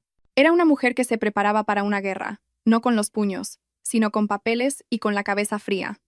3 días después de la publicación de Isabel en el grupo de WhatsApp, pensé que esperaría, al menos a que yo reaccionara. Pero no. Eligió atacar directamente el punto débil de la gente: el miedo al qué dirán. Jugó la carta de la opinión pública como quien tira una piedra a un estanque, sin importarle si acierta, solo que el agua salpique y asuste a los demás. Esa mañana, mientras ayudaba a mi madre a tender la ropa, sonó el teléfono. Era un número desconocido. Iba a ignorarlo, pero mi madre me miró y asintió. «Contesta. Escucha para saber qué traman». Descolgué. Al otro lado, una voz de hombre, ronca, del tipo que fuma en el rellano. «¿Sofía? Soy Carlos. Del edificio. Tu suegra está en el patio, llorando a lágrima viva. Dice que le has robado y te has fugado. Quiere que los vecinos seamos testigos». Al oírlo, mi corazón ya no se aceleró. Solo sentí un frío que me subió por la espalda. Mi madre, a mi lado, preguntó en voz baja: «¿Qué pasa?». Tapé el micrófono del teléfono y le dije: «Isabel está montando un numerito en el patio para que la vean». Mi madre me cogió la mano. Firme. «Vamos, pero vamos como es debido». No fui sola. Fui con mi madre y avisé al abogado, el señor Díaz. Él solo me dijo una cosa: «No discuta en absoluto. Si es necesario, use solo las pruebas. Si la provocan, no reaccione». Asentí. Lo entendí. Querían que estallara para ponerme un nuevo disfraz, la nuera insolente que agrede a su suegra. No se lo iba a permitir. Llegamos al edificio sobre las 11 de la mañana, la hora en que la gente suele reunirse para comer. La hora perfecta para atraer público. Nada más entrar en el portal, oí los lamentos que venían del patio interior. No era un llanto de dolor, era un llanto para que lo oyeran. Isabel estaba sentada en una esterilla en medio del patio, con una cesta de plástico con algo de ropa delante, como si su nuera la hubiera echado a la calle. Lucía estaba a su lado, con cara de pena, fingiendo secarse las lágrimas. Javier, detrás, con las manos en los bolsillos y la vista en el suelo, como un actor al que han empujado al escenario sin saberse el guión. Alrededor, los vecinos. Unos comiendo de pie, otros apoyados en sus coches, otros abanicándose y cotilleando. Vi a las mismas señoras que antes me saludaban con un «¿Qué tal el trabajo, chica?», mirarme ahora como a una extraña. Isabel, al verme, alzó la voz, con un grito desgarrado: «Miradla. Ha vuelto. Ahí está.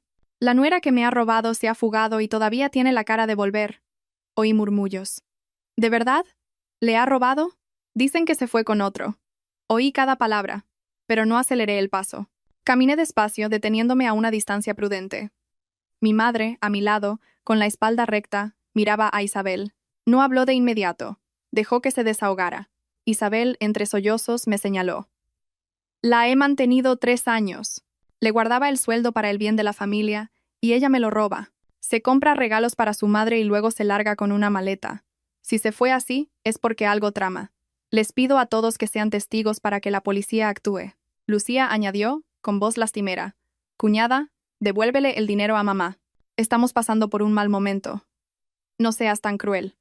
Al oír la palabra cruel, casi me río. Hay gente que habla de moral como si rezara, pero por dentro solo hace cuentas. Miré a Javier. Seguía con la cabeza gacha. No se atrevía a mirarme ni a mirar a su madre. Estaba en medio, pero era como si no estuviera. Mi madre dio medio paso al frente y dijo, con la voz alta y clara para que todos la oyeran: «Dice usted que mantuvo a mi hija 3 años. Mi hija trabajaba y cobraba un sueldo cada mes. ¿Qué forma de mantener es esa, quedándose con todo su dinero?». Isabel se giró hacia ella, con desprecio. «¿Y usted quién es para meterse? Estoy educando a mi nuera». Mi madre no retrocedió. «Soy su madre, y si a mi hija la difaman, tengo derecho a estar aquí». Isabel soltó una risa burlona. ¡Vaya madre!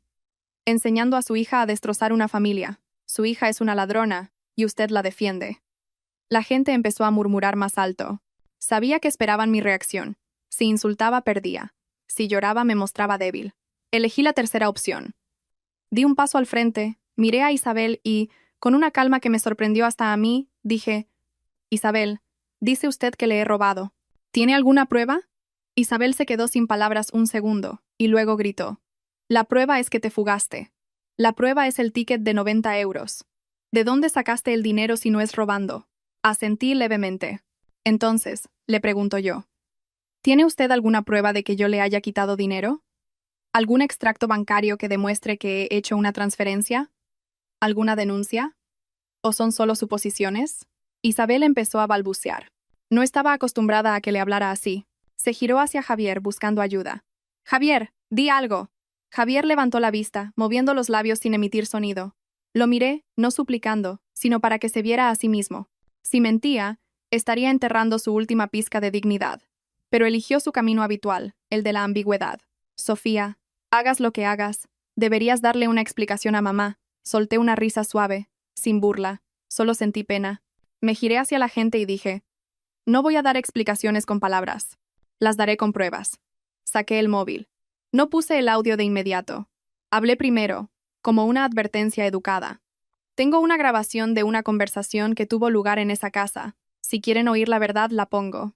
Si no, se la entregaré a mi abogado y a las autoridades». El murmullo cesó. La gente empezó a mirarse. La cara de Isabel se puso pálida, no por miedo a la policía, sino por miedo a quedar en evidencia delante de todo el barrio. Gritó, intentando salvar la situación: «¿Te atreves a grabar a tu suegra? Desagradecida». La miré. Si soy desagradecida o no, que lo juzguen los demás después de oír esto. Pulsé el play. 4. Uca.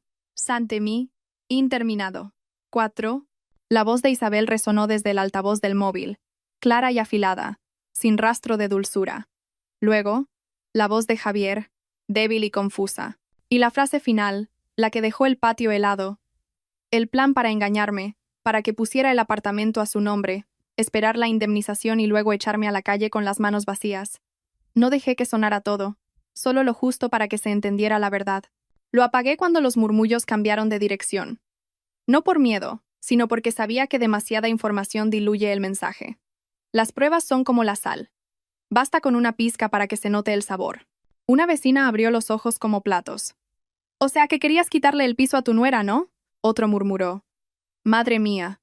Hablando de moral y por detrás planeando esto. Isabel se levantó de un salto, agitando las manos. «No la escuchen. Lo ha editado.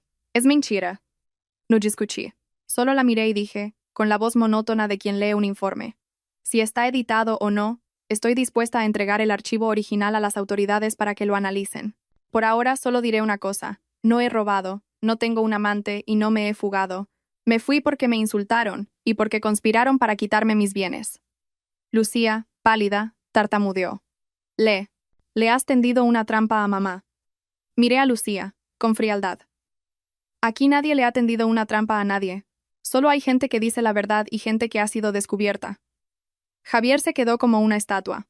Me miraba a mí, luego a su madre. Por primera vez, vi pánico en sus ojos. Pánico porque entendió que su silencio acababa de ser expuesto delante de todo el barrio. Isabel empezó a tambalearse y se apoyó en una silla, respirando con dificultad. No supe si era real o una nueva actuación, pero esta vez nadie corrió a ayudarla. La gente la miraba con recelo. La opinión pública, que hasta hace un momento la apoyaba, había cambiado de bando tan rápido como el viento. Mi madre me tiró suavemente del brazo. «Vámonos. Ya es suficiente». Asentí. No me quedé a escuchar más. No necesitaba regodearme. Había logrado mi objetivo: silenciar los rumores con la verdad.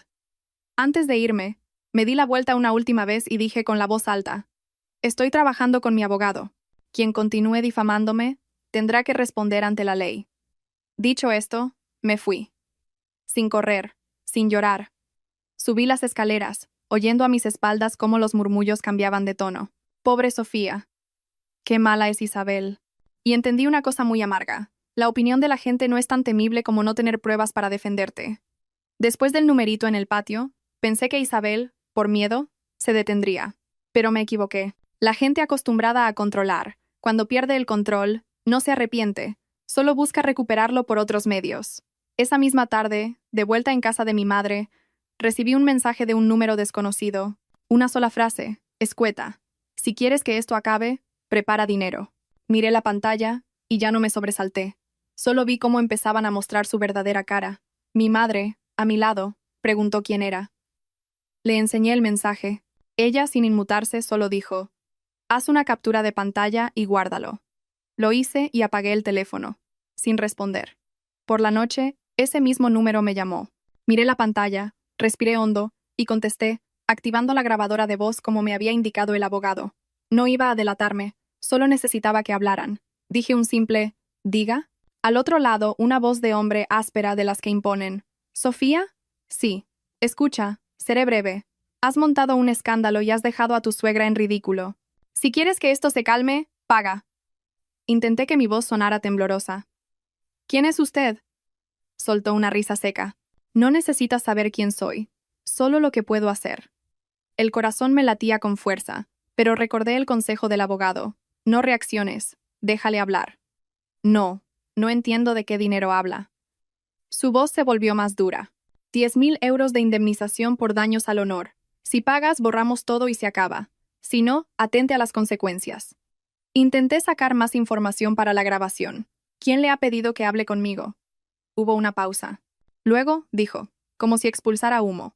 Alguien de tu familia. ¿Quién va a ser? Ya sabes lo que has hecho. ¿Y dónde se lo entrego? Mañana por la tarde te diré el sitio. Ven sola. Y no intentes ninguna tontería. Y entonces, dijo algo que me heló la sangre. Tus padres viven en un pueblo. Tienen una casa con una verja de hierro y un limonero en el patio. Lo sé todo. Apreté el teléfono con fuerza. Mis padres, en el pueblo, efectivamente tenían un limonero. Eso significaba que alguien le había dado esa información. Y aparte de mi familia política, ¿quién más podría ser? No grité. Fingí una voz débil, de pánico. Por favor, no les haga nada a mis padres. Yo veré qué hago. Soltó otra risa. Así me gusta. Piénsatelo. Colgó. Me quedé inmóvil. Mi madre, al verme la cara, supo que era grave. Se lo conté. No lloró. Se fue a la cocina, cogió un abanico y empezó a darse aire con fuerza, como si quisiera apagar el fuego que sentía por dentro. Su voz sonó grave. Han ido a por tus padres. Eso es jugar sucio. Sentí un nudo en la garganta. Mamá, tengo miedo de verdad. Se dio la vuelta y me miró, con los ojos enrojecidos pero firmes.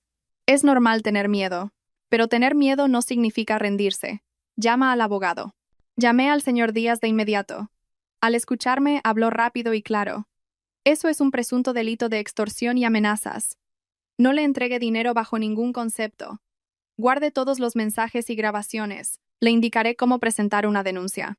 Si le citan en algún sitio, acepte, pero iremos con un plan de la policía. Mi voz todavía temblaba. Pero mis padres.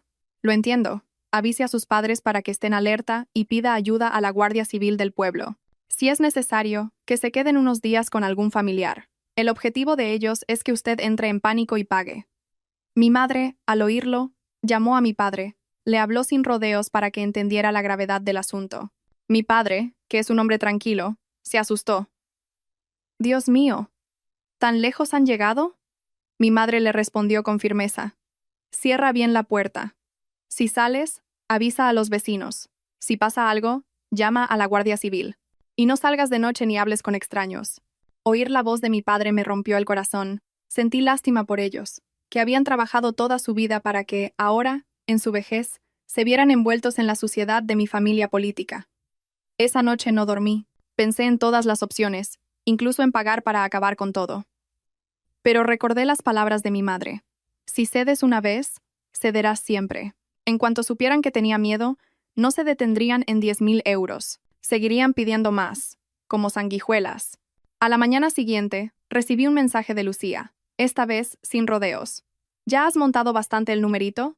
Si quieres que tus padres estén tranquilos, suelta los 10.000 euros. No nos obligues a ponernos serios. Hice una captura de pantalla y no respondí. A mediodía, el número desconocido me envió la ubicación. Una cafetería cerca de una rotonda. La cita. Al día siguiente, a las 2 de la tarde, lo leí, con las manos temblorosas, pero una idea clara se abrió paso en mi mente. Me habían dado el lugar de encuentro, y eso significaba que se podía preparar una trampa para ellos. Respondí un solo mensaje fingiendo miedo. Necesito más tiempo para conseguir el dinero. No sé si llegaré. La respuesta fue inmediata, como si estuviera esperando. Si no llegas, apáñatelas. Ven sola. Envié todos los mensajes y grabaciones al abogado. Me citó a la mañana siguiente para presentar la denuncia. Fui con mi madre, entregué todas las pruebas. El agente que nos atendió me hizo algunas preguntas. Respondí de forma concisa. Dije que había recibido amenazas, una petición de dinero, y que habían mencionado detalles sobre mis padres. Les enseñé el mensaje de Lucía y les dejé oír la grabación. Al salir de la comisaría sentía las piernas como si fueran de gelatina, no por cobardía, sino porque entendí que me enfrentaba a algo más peligroso que las palabras, la desesperación de ellos. Mi madre me cogió la mano. Recuerda, con la misma vara que midas, serás medido. Si han amenazado, si han pedido dinero, ellos mismos se han puesto la soga al cuello. Asentí. Empecé a ensayar una nueva cara, la de una persona acorralada, asustada, dispuesta a pagar para tener paz. Tenía que actuar así para atraerlos al lugar y a la hora convenidos. La idea de actuar delante de quien me amenazaba me daba escalofríos, pero no tenía otra opción. No podía permitir que mis padres vivieran con miedo por culpa de unos codiciosos. Esa tarde Javier me llamó. Vi su nombre en la pantalla y mi corazón ya no se ablandó. Contesté. Su voz sonaba cansada y confusa. Sofía, ¿estás en casa de tu madre? Sí. No líes más las cosas. Mamá está destrozada.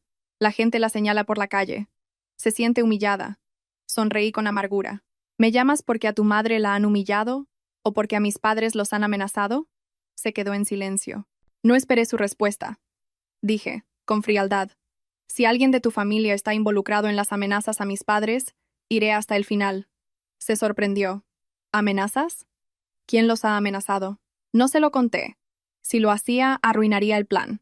Solo le dije, si no lo sabes, mejor. Pero recuerda que más vale prevenir que curar. Colgué. No me sentí victoriosa, solo vacía. 3 años de matrimonio esperando que me defendiera una sola vez. Y ahora, que amenazaban a mis padres, a él solo le preocupaba la humillación de su madre. Esa noche, preparé todo para la cita del día siguiente. No preparé dinero, preparé mi mente para entrar en una trampa al revés. Miré a mi madre y ella a mí. Las dos sabíamos que el día siguiente sería difícil, pero necesario. Me repetí un viejo dicho que ahora entendía de verdad. Hasta el gusano más pequeño se revuelve si lo pisan. Y yo ya no iba a revolverme con lágrimas, iba a hacerlo con pruebas. A las 2 en punto de la tarde, llegué a la cafetería acordada. Hacía un sol abrasador, y el asfalto desprendía un vaho tembloroso. Vestía de oscuro, con mascarilla y un sombrero, no para esconderme, sino para disimular el temblor de mis labios. Sabía que estaba actuando, pero el cuerpo temblaba de verdad. Se puede ensayar una voz tranquila, pero no se puede entrenar a un corazón para que no sienta miedo. Mi madre no vino conmigo. Se quedó a una distancia prudente, como le habían indicado, sin llamar la atención. Antes de bajarme del coche, solo me dijo una cosa. Haz exactamente lo que hemos planeado. Habla poco. Deja que hablen ellos. Entré en la cafetería. Era un lugar modesto, con plantas, mesas de madera y ventiladores de techo que giraban con un ruido monótono. Había suficiente gente como para que cada uno estuviera a lo suyo. Sin fijarse en mí, elegí una mesa en un rincón, de espaldas a la pared y de cara a la puerta.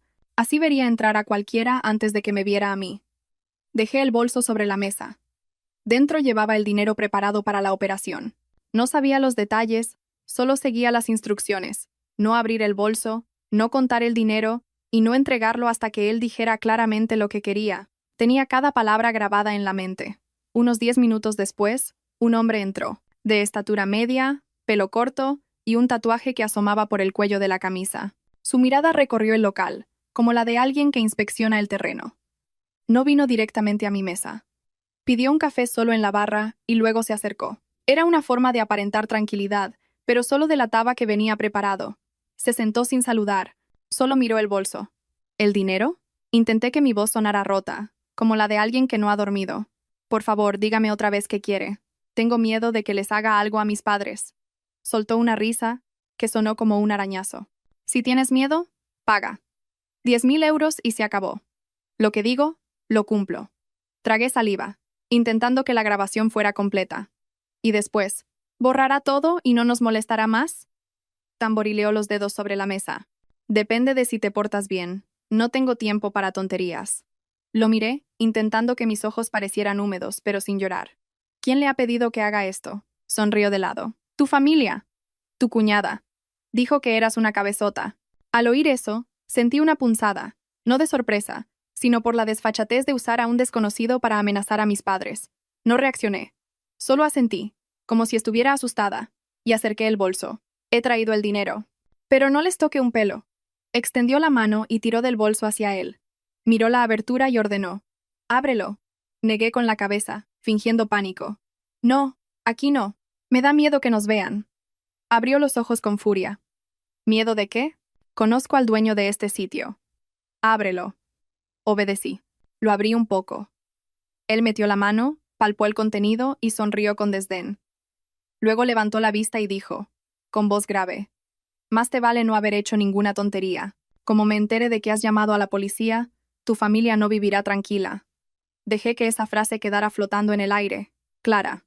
Y luego dije la frase que tenía preparada. No he hecho ninguna tontería. Solo quiero paz. Justo en ese momento, él tiró del bolso hacia sí. Oí el ruido de una silla arrastrándose con violencia. Antes de que pudiera girarme, vi a varios hombres de paisano acercarse rápidamente, con movimientos precisos. Una voz firme resonó. «Policía, quieto ahí y enseñe la documentación». El ambiente en la cafetería se congeló. El hombre se quedó paralizado un segundo y luego intentó levantarse, pero ya lo tenían sujeto. El bolso con el dinero fue colocado sobre la mesa e inspeccionado. Yo me quedé sentada, con las manos apretadas bajo la mesa, tan fuerte que me clavaba las uñas. Seguía actuando como si estuviera asustada, pero el miedo se había transformado en un agotamiento profundo, como si acabara de pasar una fiebre alta. El hombre se revolvió, soltando un par de insultos, y luego me señaló. Esta zorra me ha tendido una trampa. Un agente le dijo con calma, tranquilo, actuamos bajo denuncia y con pruebas. Me pidieron que declarara allí mismo para confirmar los hechos. Conté lo que había pasado, sin añadir ni quitar nada. Un agente le preguntó al detenido. ¿Quién le ordenó que contactara con ella? Al principio se resistió, pero cuando le mencionaron los mensajes y la grabación, cambió de actitud, como alguien que ve que no tiene salida. Fue Lucía, su cuñada. Me mandó un mensaje. Me dijo que le sacara el dinero para que se calmara la cosa. Al oír el nombre de Lucía, dicho en voz alta delante de todos, sentí un zumbido en los oídos. No sentí alegría, solo vi el precio que la codicia les estaba haciendo pagar. Cuando levantaron acta, se lo llevaron. La cafetería volvió a su ruido habitual de ventiladores y cucharas, pero las miradas de los clientes seguían clavadas en mí. Me levanté, hice una reverencia por cortesía y salí. Me temblaban las piernas, pero no me caí. Fuera, al sol, mi madre esperaba en un lugar discreto. Al verme, me cogió la mano con fuerza, sin decir nada. A veces, las palabras sobran y solo consiguen que se te salten las lágrimas. De camino a casa, recibí un mensaje de un número que no era desconocido. Era Javier. Su tono era confuso. Sofía, ¿por qué has bloqueado a mi madre? Está en la cama. Le ha dado un mareo. La policía se ha llevado a Lucía. ¿Qué está pasando? Miré la pantalla, respiré hondo y no respondí de inmediato. Sabía que cualquier palabra podía ser malinterpretada. Le escribí una frase corta y correcta. Estoy siguiendo los cauces legales. Mantén la calma. Esa noche, mi madre preparó un caldo caliente. Comí despacio, con la garganta todavía cerrada por la tensión de la tarde. Ella me miró y dijo, con su voz grave pero firme, ¿lo ves, hija? Cuando tienes miedo pero mantienes la cabeza fría, los malvados se delatan solos. Asentí. No me sentía una heroína, solo cansada. Cansada de que una familia que una vez llamé mía, me hubiera empujado a recurrir a la ley para poder vivir en paz. Me senté, apoyada en la pared, con la mano en el pecho, sintiendo cómo mi corazón recuperaba su ritmo. La noche de la ciudad fuera seguía su curso ruidoso, pero dentro de la pequeña casa de mi madre, por primera vez, encontré un poco de paz. No porque los problemas hubieran acabado, sino porque me había atrevido a elegir el camino correcto para protegerme a mí y a mis padres. A la mañana siguiente del incidente en la cafetería, me desperté con la cabeza embotada. Ya no oía amenazas en mi mente, pero mi corazón seguía encogido. Mi madre me dio un vaso de agua tibia y dijo una sola frase. Hemos cerrado una puerta, pero quedan muchas más. Comprendí que detener al matón y implicar a Lucía no significaba que mi familia política se rindiera. Cuando acorralas a alguien, o se asusta o se vuelve más peligroso, y ellos nunca habían sabido tener miedo de lo que debían. Sobre las 9, llamó el abogado. Su voz era tan tranquila como siempre, pero hablaba más rápido. Sofía, he recibido nueva documentación de las autoridades sobre el piso del edificio. Necesito que venga al despacho un momento. Hay algo muy importante. Fui con mi madre. Durante el trayecto, ella no preguntó nada. Solo miraba al frente. Supuse que también intuía que algo no iba bien. La forma en que Isabel hablaba de la indemnización millonaria siempre había sonado demasiado perfecta.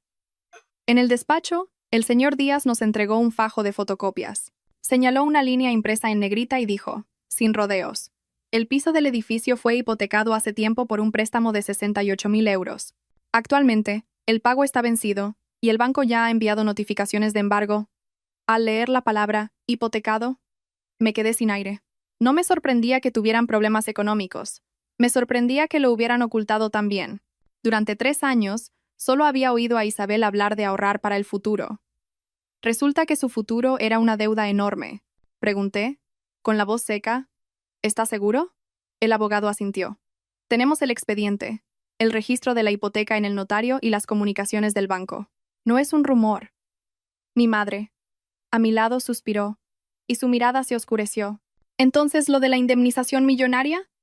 El señor Díaz me miró y dijo, palabra por palabra: la indemnización no es tan segura como ellos decían. Incluso si hay un plan de reurbanización, no es algo inmediato.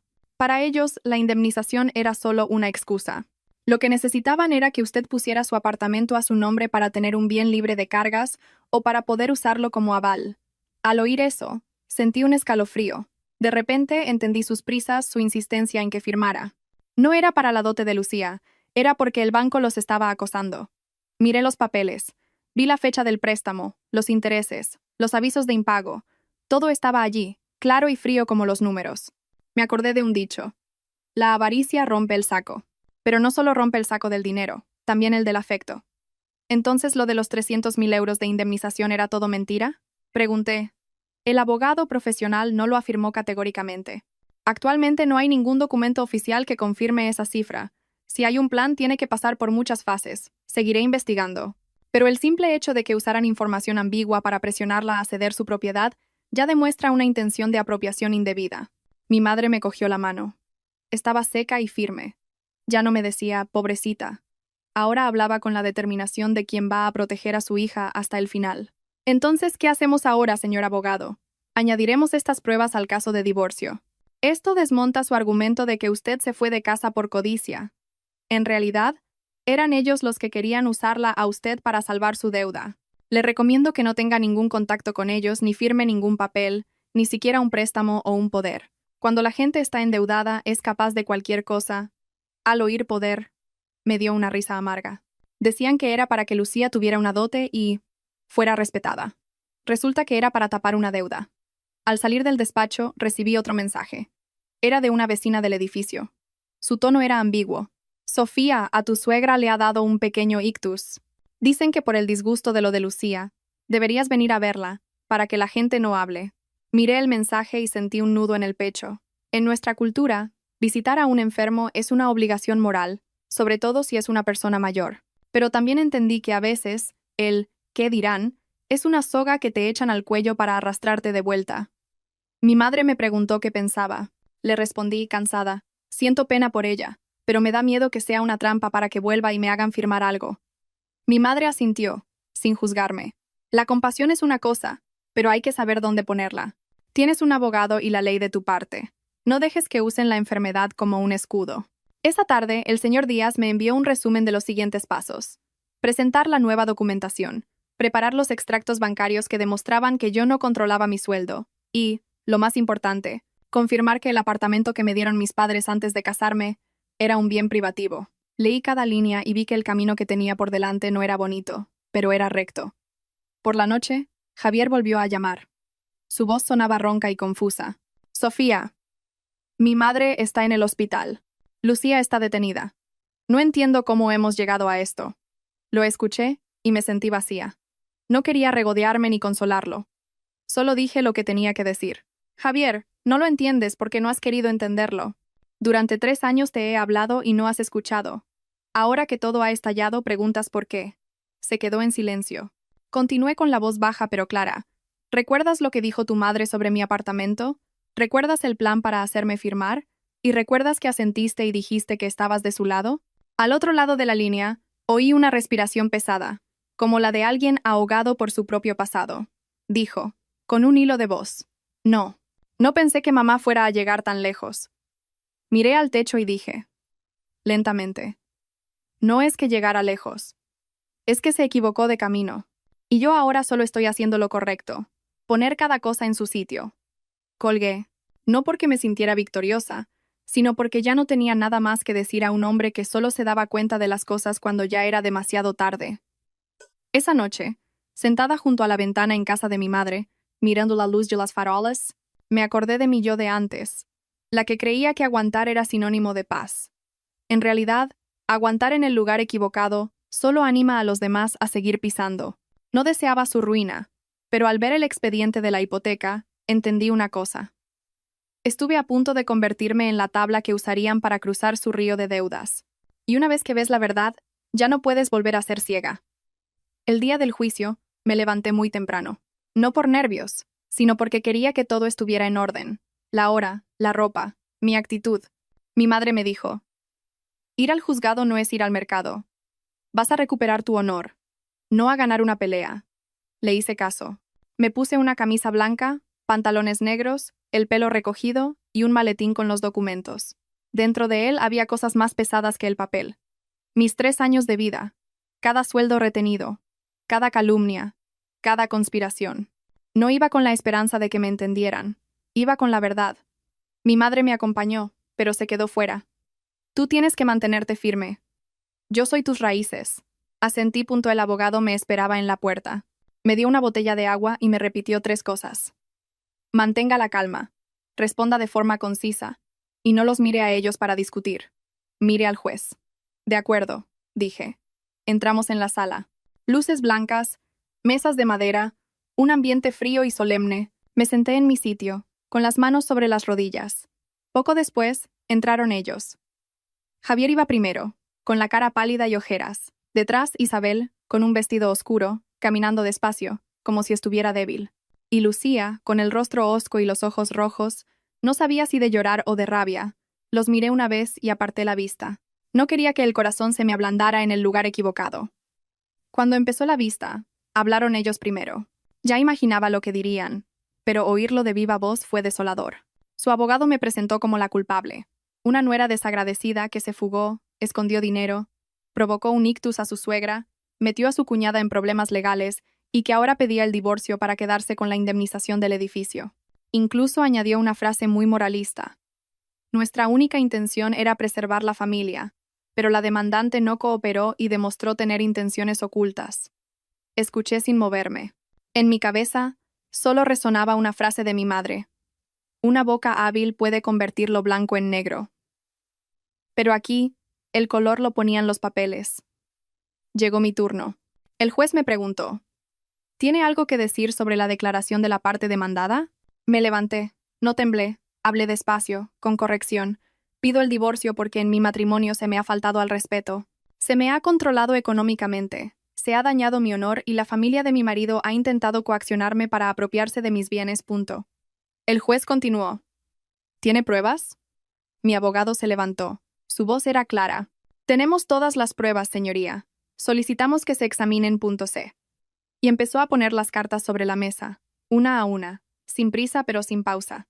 La primera prueba, el control económico. Presentó mis extractos bancarios, mostrando cómo el dinero se retiraba justo después de cobrar y declaró que la tarjeta estaba en posesión de Isabel. Yo solo confirmé. No tenía libertad para usar mi sueldo. Isabel interrumpió, con la voz temblorosa. Era para ahorrar. Ella es una gastadora. El abogado le preguntó con calma. ¿Tiene algún acuerdo firmado sobre esa gestión? ¿Le transfería usted alguna cantidad regularmente? Isabel se quedó sin palabras y miró a Javier, pero él bajó la cabeza. La segunda prueba. Las difamaciones en el grupo de WhatsApp. Mi abogado presentó las capturas de pantalla, con la fecha, el contenido y los comentarios. Yo solo dije, Se me acusó de ladrona y adúltera, lo que ha dañado gravemente mi reputación. Lucía intentó reírse, pero le llamaron al orden. La tercera prueba. La grabación de la conspiración. El abogado solicitó permiso para reproducir el fragmento relevante. El plan para que les cediera mi apartamento, esperar la indemnización y luego echarme a la calle. La sala se quedó en silencio. Un silencio de asombro ante tanta desfachatez. Isabel gritó: «Lo ha editado». «Es mentira». Mi abogado respondió al instante: «Estamos dispuestos a entregar el archivo original para que sea analizado si es necesario». La cuarta prueba. La extorsión.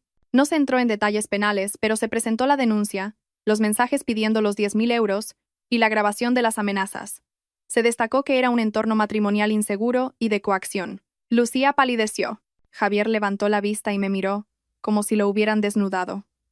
Y la quinta prueba. El golpe final.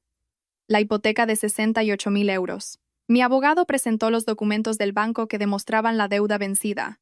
Dijo con claridad. La parte demandada insistió en una indemnización millonaria para presionar a la señora Ramos a ceder su propiedad, cuando en realidad el inmueble familiar tiene una carga financiera importante. Usaron información falsa para intentar apropiarse de un bien ajeno. Vi cómo la cara de Isabel se quedaba blanca. Era como si le hubieran arrancado el velo de un tirón. Todas sus lecciones de moral se convirtieron en un chiste en una sala donde solo valían los papeles. El juez le preguntó a Javier: «¿Tiene algo que decir sobre estas pruebas?» Javier se levantó, encogido. Dijo, en voz baja: Yo no sabía que mi madre planeaba eso. Solo quería paz en la familia». Mi abogado le hizo una sola pregunta, directa. «¿Reconoce usted que estuvo de acuerdo con su madre en pedirle a su mujer que cediera la propiedad?» Javier tardó en responder. Luego dijo, como si las palabras le pesaran: «Sí, pero no pensé que llegaría a esto». Lo oí, y no sentí satisfacción. Solo sentí que era demasiado tarde, como el que se acuerda de que tiene un techo cuando la casa ya está en ruinas. La fase de debate terminó. Me senté, con las manos frías, no por miedo a perder, sino porque estaba cortando una parte de mi vida en esa sala, con pruebas, no con lágrimas. Mientras el tribunal deliberaba, miré por la ventana, la luz del sol entraba, creando franjas de luz en el suelo. Me acordé de un dicho: quien siembra bien, recoge bien. Quizás la buena cosecha no llega sola, hay que salir a buscarla, manteniéndose firme y diciendo la verdad. Poco después, el tribunal volvió. Contuve la respiración, no porque deseara un castigo para ellos, sino porque quería que mi vida volviera a ser mía. No era una ladrona ni una fugitiva. Solo era una mujer que quería vivir con dignidad. Cuando el tribunal regresó a la sala, el aire parecía denso. Oía el susurro de los papeles, el leve chirrido de una silla, el carraspeo de alguien, sonidos triviales que en ese momento pesaban como plomo. Me senté erguida, con las manos quietas sobre mi regazo. Me dije a mí misma: pase lo que pase, he llegado hasta aquí con la verdad. El juez leyó la sentencia, con una voz monótona y clara, sin emoción, pero con la imparcialidad de la ley. El tribunal aceptaba mi demanda de divorcio. Determinaba que el apartamento a mi nombre, un regalo de mis padres anterior al matrimonio, era un bien privativo y no entraba en el reparto. Reconocía que se me había controlado económicamente durante el matrimonio y exigía a la parte demandada que me devolviera mis documentos y tarjetas. Y finalmente, les condenaba a pagarme una indemnización por daños al honor. El juez leyó una cifra concreta, lo suficientemente significativa como para hacer una lección, pero no desproporcionada. Al oírlo, sentí que me quitaban un peso de encima. No por haberles ganado, sino por recuperar mi lugar. Ya no era la culpable, era simplemente una mujer normal. Isabel, al otro lado, se quedó rígida. Ya no lloraba, miraba al frente, con los labios apretados y las manos aferradas a su ropa. Intentaba mantener la compostura, pero la compostura no podía ocultar la verdad.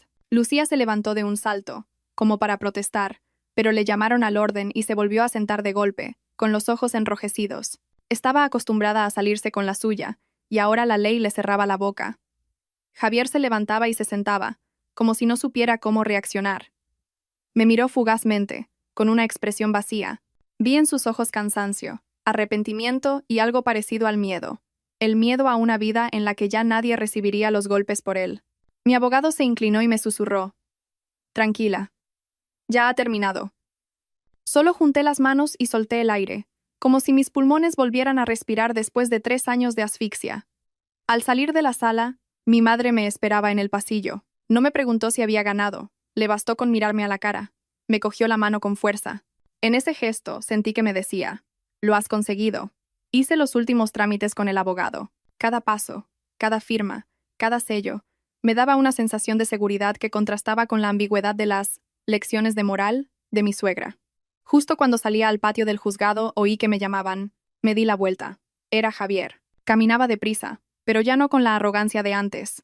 Parecía un hombre al que le acababan de quitar su punto de apoyo. Se detuvo a unos metros de mí, sin atreverse a acercarse más. Su voz era ronca. «Sofía, ¿podemos volver a empezar? ¿Hablemos?» Lo miré. Ya no sentía rabia ni esperanza. Solo veía la distancia que él mismo había cavado con cada silencio, cada día. Respondí, escuetamente: «No». Javier parpadeó, como si le hubieran abofeteado el alma. Insistió. Desesperado: «Me equivoqué. Lo admito. Pero mi madre está enferma. La casa es un caos, Lucía. Fue una estupidez. Vuelve. Ayúdame a arreglarlo. Aún somos marido y mujer. Oír marido y mujer me sonó a un abrigo viejo y roto. Dije con una voz tranquila pero firme. El juez ya ha dictado sentencia. Legalmente ya no somos nada. Hizo una mueca. Pero, ¿y el afecto? Lo interrumpí, sin alzar la voz, pero con determinación. El afecto es algo que tú mismo dejaste atrás hace mucho tiempo, para poner por delante a tu madre. Javier se quedó inmóvil. Vi cómo se le tensaba el cuello, como si quisiera decir algo más, pero no encontrara las palabras. No quise humillarlo en público. Solo le dije una última frase, como quien cierra una puerta para siempre. Javier, no te guardo rencor. Simplemente, no voy a volver. Me di la vuelta y me fui. Mi madre caminaba a mi lado. Salimos a la calle, y el sol del mediodía me pareció más brillante que nunca. En casa de mi suegra, todo era un espejo deformado que me reflejaba según sus prejuicios. Aquí, al menos, veía mi camino con claridad. De vuelta en el coche, mi madre me preguntó en voz baja: «¿Te duele?» Guardé silencio un momento y luego respondí con sinceridad: «Sí, mamá. Pero es el dolor de quien se extirpa un tumor. Si no lo haces, te mata». Mi madre asintió, con la vista al frente. «Así es. Quien siembra vientos, recoge tempestades. En esa casa sembraron vientos. La tempestad llegará. No vuelvas a ponerte debajo». Esa tarde, la noticia del juicio llegó al edificio. Yo ya no estaba en el grupo de WhatsApp, pero algunas personas me escribieron en privado. Su tono había cambiado. «Sofía, perdona por haber creído a Isabel. Cuídate mucho, pobrecita». Leí los mensajes y los ignoré. No los culpaba. En las comunidades pequeñas, los rumores son como el viento, y nadie quiere quedarse solo. Me dije a mí misma que no podía vivir mi vida a través de los ojos de los demás. Por la noche, el abogado me informó de los siguientes pasos legales. Me recordó que evitara el contacto, sobre todo ahora que la familia de mi exmarido estaba acorralada por la deuda del banco y la salud de Isabel. Miré la pantalla y recordé el día en que le pedí a Isabel 10 euros para comprar verdura, y me acusó de caprichosa. Ahora estaba aquí, tomando mis propias decisiones. La vida da vueltas extrañas. No me sentía superior, solo me sentía, por fin, una persona. Cayó la noche. Tumbada en la cama en casa de mi madre, sin el chirrido del viejo ventilador ni los cuchicheos del salón, cerré los ojos y sentí el silencio como un lujo, y entendí que la sentencia de hoy no era solo un papel de divorcio. Era el cerrojo que yo misma había echado a la puerta de esa casa, para que nunca más nadie pudiera abrirla y arrastrarme de vuelta con sus mentiras. Después del juicio, pensé que todo terminaría, pero la vida rara vez se cierra de forma tan limpia. Suele hacerlo con el estruendo de cosas que se rompen, para que entendamos que cada uno recoge lo que siembra.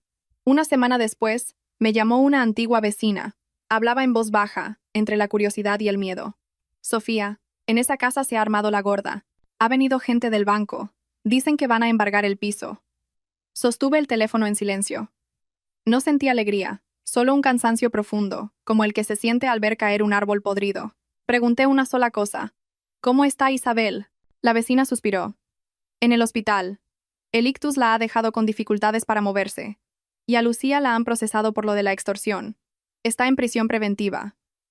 Cerré los ojos. Lucía, que pedía dinero como si fueran caramelos, había acabado en la cárcel por intentar conseguirlo con amenazas.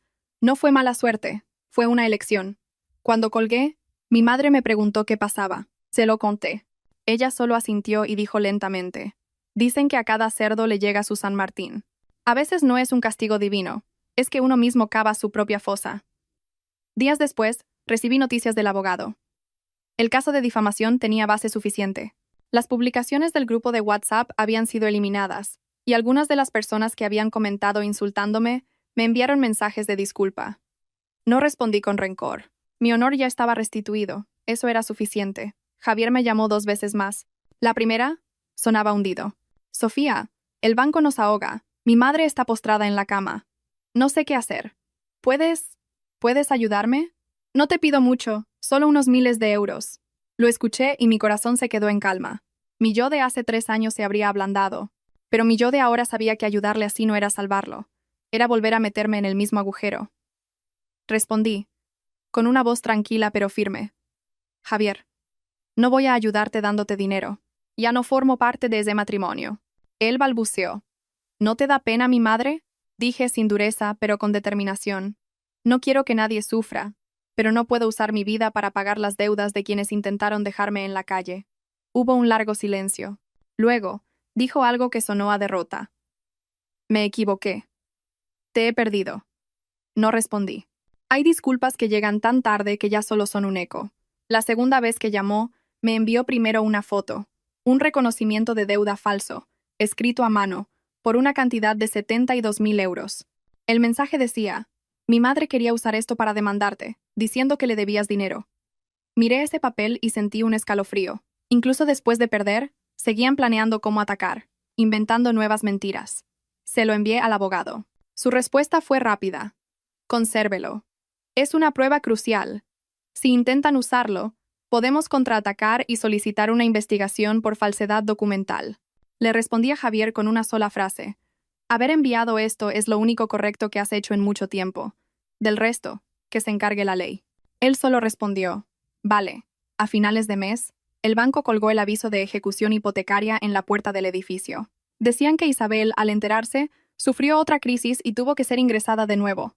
El piso fue embargado. Escuché la historia sin sentir ninguna satisfacción. Solo vi una lección clara. Lo que se guarda con codicia no se puede conservar. Meses después, el caso de Lucía se resolvió. Recibió una condena de prisión acorde a sus actos. Y yo, por mi parte, empecé de nuevo. No corrí a comprar casas y coches. Elegí algo que nunca había tenido. Seguridad. Con una parte del dinero, traje a mis padres a vivir cerca de mí. En una casa luminosa, con grandes ventanas. Mi madre estaba feliz de poder tener sus macetas con hierbas aromáticas al sol. Mi padre disfrutaba de poder salir a por el periódico sin miedo a que alguien lo estuviera esperando. Dejé el supermercado un tiempo para recuperarme. Luego abrí una pequeña tienda de barrio, de esas de toda la vida. No para presumir, sino para tener un trabajo honesto que me mantuviera con los pies en la tierra.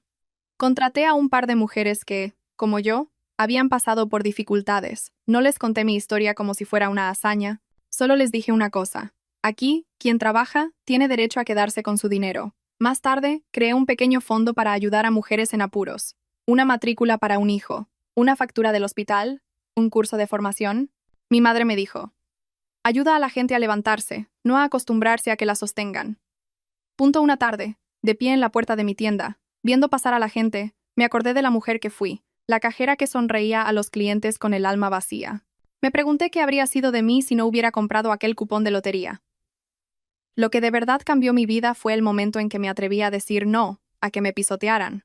El momento en que me atreví a defenderme con la verdad y a elegir la ley en lugar del silencio, y también entendí que el final más satisfactorio no es ver a los malos caer, es darte cuenta de que ya no controlan tus emociones, es salir de su sombra y vivir tu vida con dignidad, con autonomía, tan lejos que, aunque quieran, ya no puedan alcanzarte. La lección de esta historia es que la sumisión no debe ser una soga que nos ate, y la palabra familia no puede ser una excusa para que nadie nos falte al respeto. Si les ha gustado esta historia, les pido que dejen un me gusta para apoyar el canal. Si tienen algún comentario, estaré encantada de leerlo. Gracias por escuchar hasta el final. Les deseo mucha salud y paz cada día. Adiós y hasta la próxima historia.